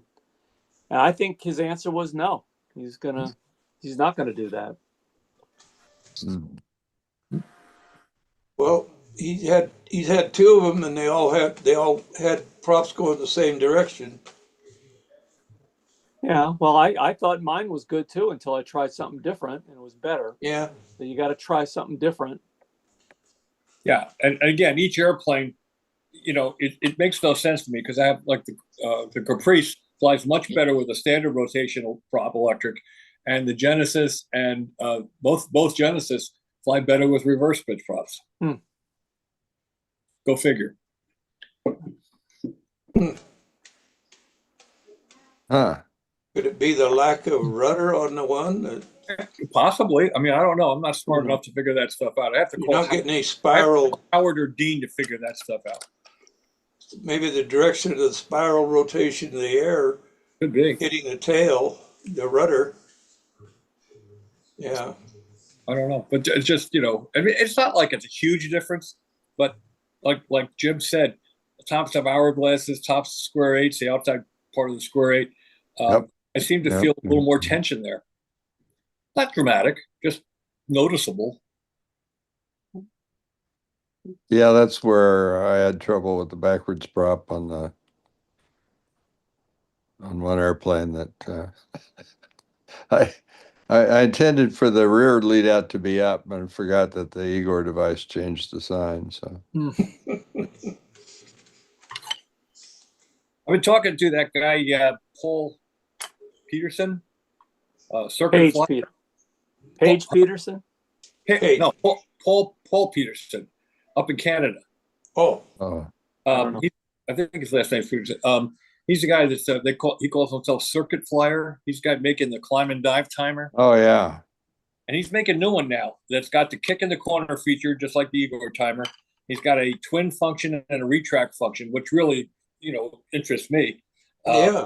I'm sure it doesn't have all the intricacies of the Igor thing, but it's also not $180, so. Yeah, I'm gonna have to get in touch with you and get his name and address or something. Yeah, I got his email, and he's a really nice guy. I did a what do you call it? Not a Zoom call, a FaceTime call. Mm-hmm. I just got all this from Igor. It's $850 worth of stuff right there. Two 12-pin timers and 4 spin 44 ESCs and shipping $850. Yeah. I'm behind with my spending money on Igor. I better send him some money. Yeah.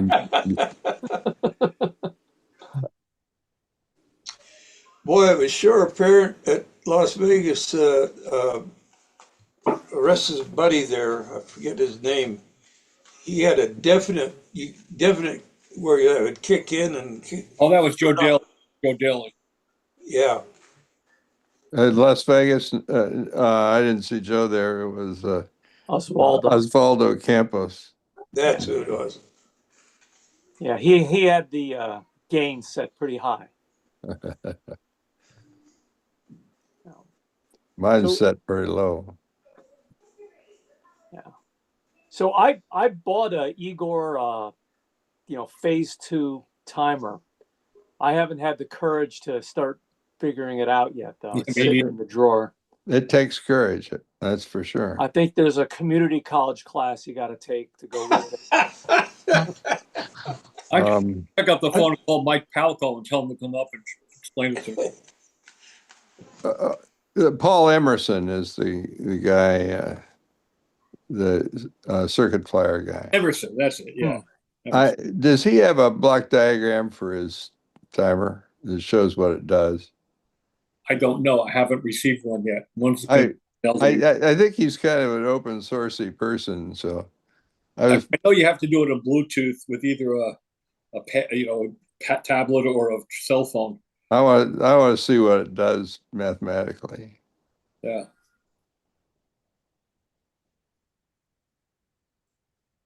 I haven't asked Igor about that. I don't think he'd tell me if I ask him. I think it's all full of nonlinearities, though, so it's pretty weird. Bob, do you know how to make that cricket thing work? The crooked thing. Cricket. I don't hear it. What? What's the name of that timer from the guy in Canada? Oh, circuit fly. It's called the climb and dive, but Climb and dive. Climb and dive. New one now. I don't know what the name of the new one is. The Okay. cricket is the vinyl cutter. Oh, okay. Yeah. So the climb and dive, because I think John Callentine just bought one. Okay. And I have no idea how to make it work. I don't either, but I'll figure it out. I got old winter. But everything I get's got to, have swim function, and in some cases retract. I got a retract airplane I want to finish up and fly. So I had the fear it worked okay, but I think the Igor timer is going to give me things that I never dreamed about with the Fiorani. I have an application for the Igor retract function. I made this circuit for Uncle Jimby. His airplane with the Coyote and Roadrunner theme. Yeah.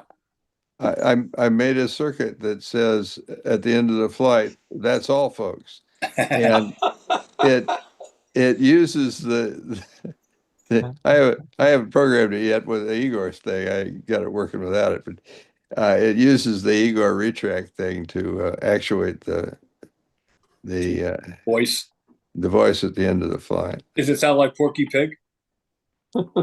I think it is Porky Pig. It is Porky Pig that said that. Yeah. Yeah. I thought other people said it too, like Bugs, but I don't know. Yeah, Anyhow, he did once in a while. I forget which one it was. Well, it's Mel Blanc, no matter what. So Yeah, Same guy, it was Mel Blanc. The voice of a million characters. Yep. Making fun of people's speech impediments, which we all thought was funny. Well, he made enough money off of it.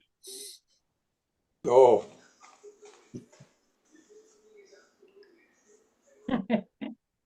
Yeah.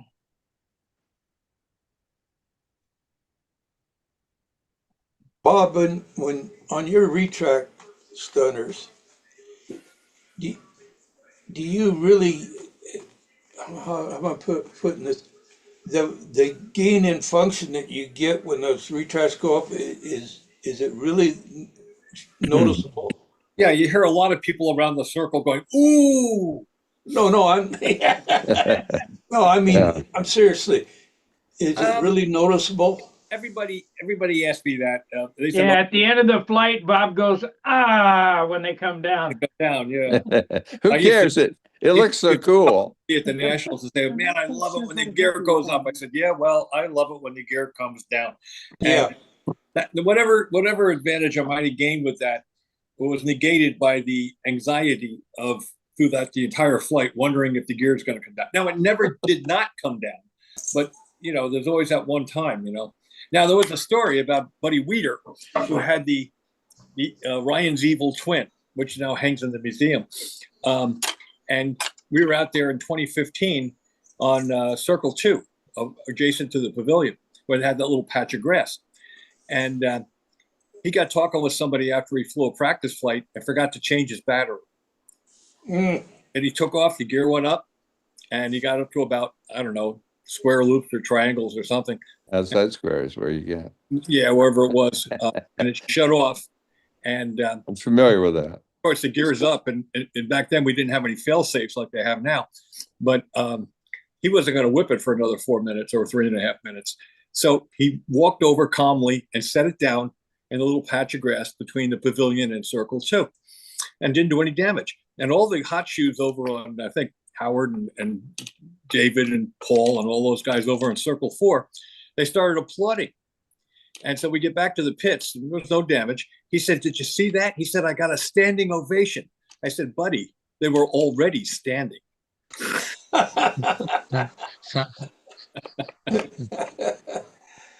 At least he didn't run into 4 blocks of cement. Yeah, he did okay. He did okay. He made the top 20. But no, everybody asked if I had a change in handle setting when the gear goes up, and I never noticed it. I never noticed it at all. Battery usage. And battery usage was the biggest thing. We built a test bed, and we took the test bed out. It had retracts, and the first day out, Buddy was all, crazy to retract the landing gear. And I said, no, we're going to get the motors running today. Make sure the motors run. When we came back after the first day, we had a 4000 4S system with 2 power 10s and 2 10-inch APCs on it at the time. Reverse, one pitch, one left and one right. Airplane flew great. Got home and charged battery. I put 2,400 milliamps back into a 4000 4S. The next day, we went out, retracted the landing gear, flew a few flights, came home, and each battery took 1,800 milliamps. It was 25% less power usage with the gear up. Interesting. 25. That's how much drag those little 1/8-inch wires have. Yeah, round things have drag. Yep.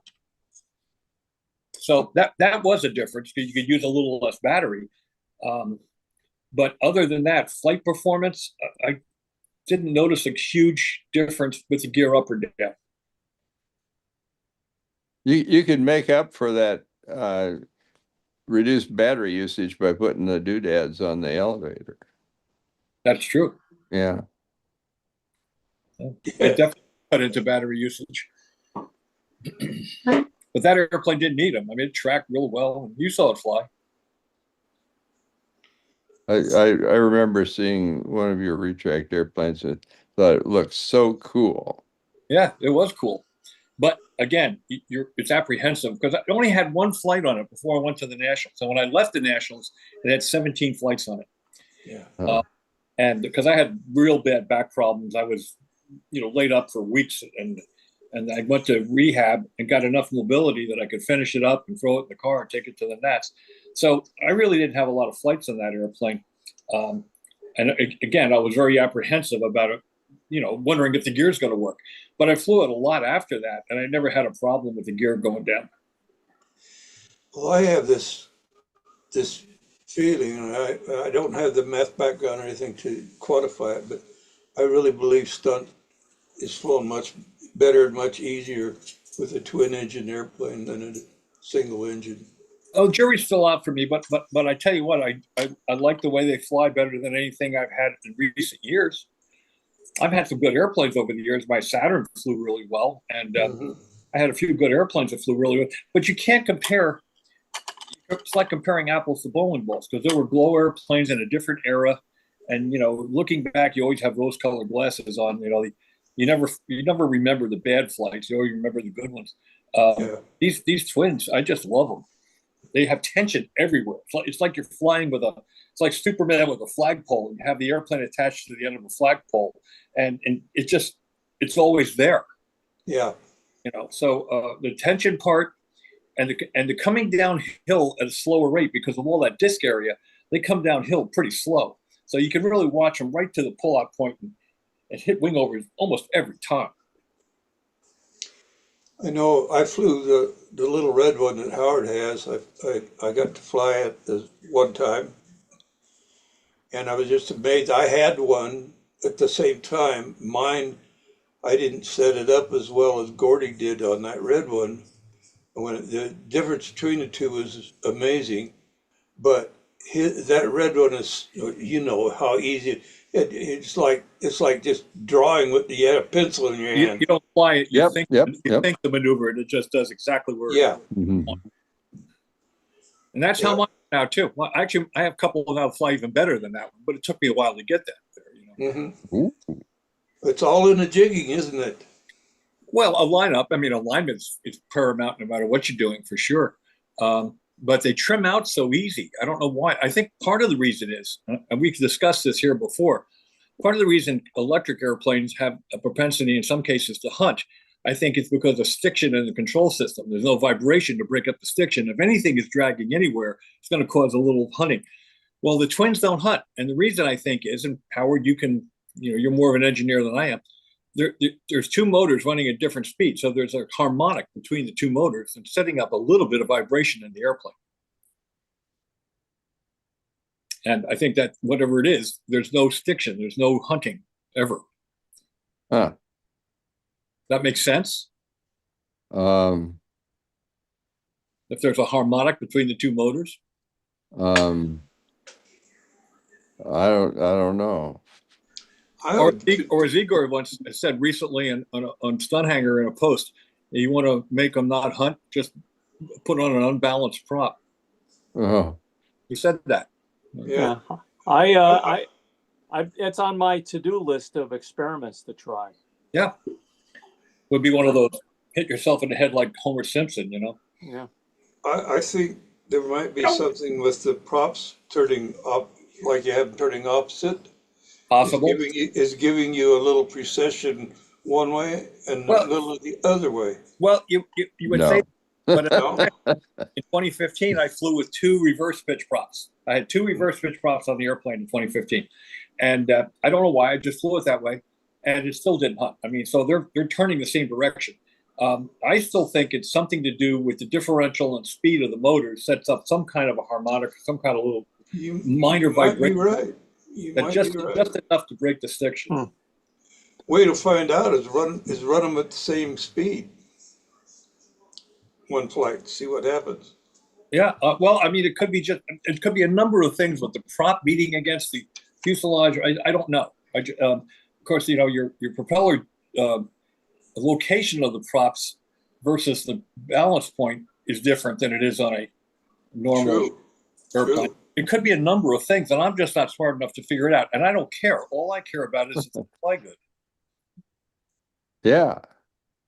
Well, I've flown a few twins, not as many as some people, but I've flown a few, and I've found them to be superior. You know? I love them.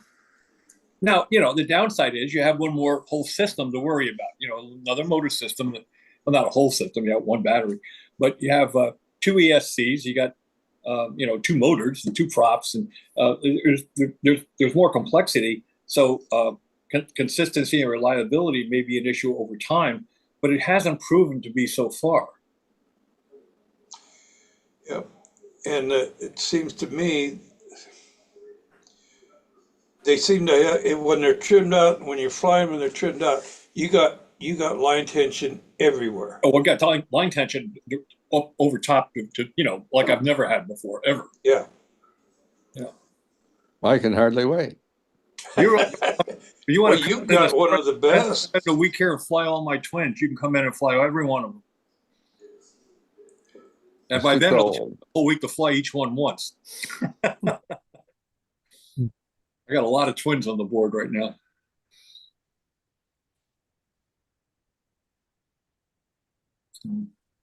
You plan on another East Coast trip, Howard?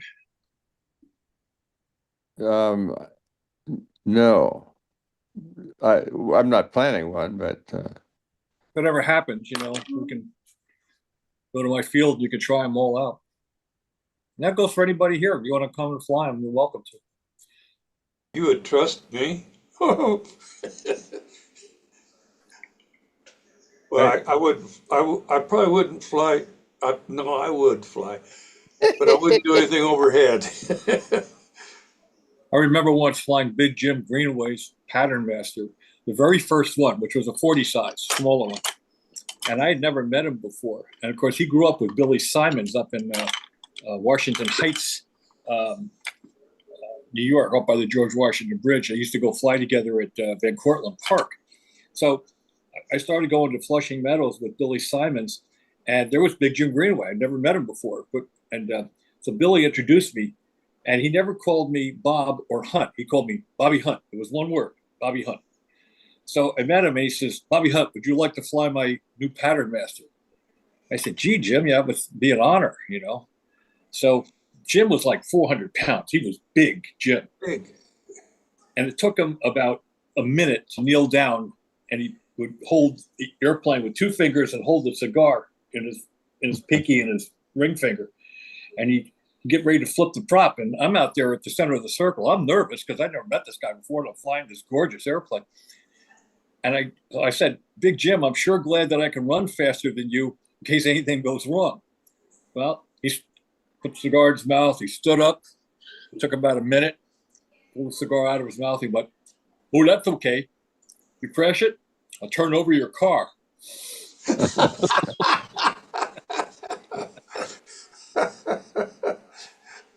It's God's honest truth. Well, guys, that's everybody on YouTube watching. It's 9 o'clock. It's time for us to end the stream. I really appreciate you watching. We do this Mondays and Fridays. Let's see if I can get to the video to shut her off. We run it at 2 hours, 7 to 9. And please like and subscribe. Most importantly, share. I'm only, let's see, 60, no, yes, 64 away from 5,000. I'd sure like to hit 5,000 by the end of the year. It's a pretty big goal. But if you're not subscribed, please do so. Content, live, and there we go.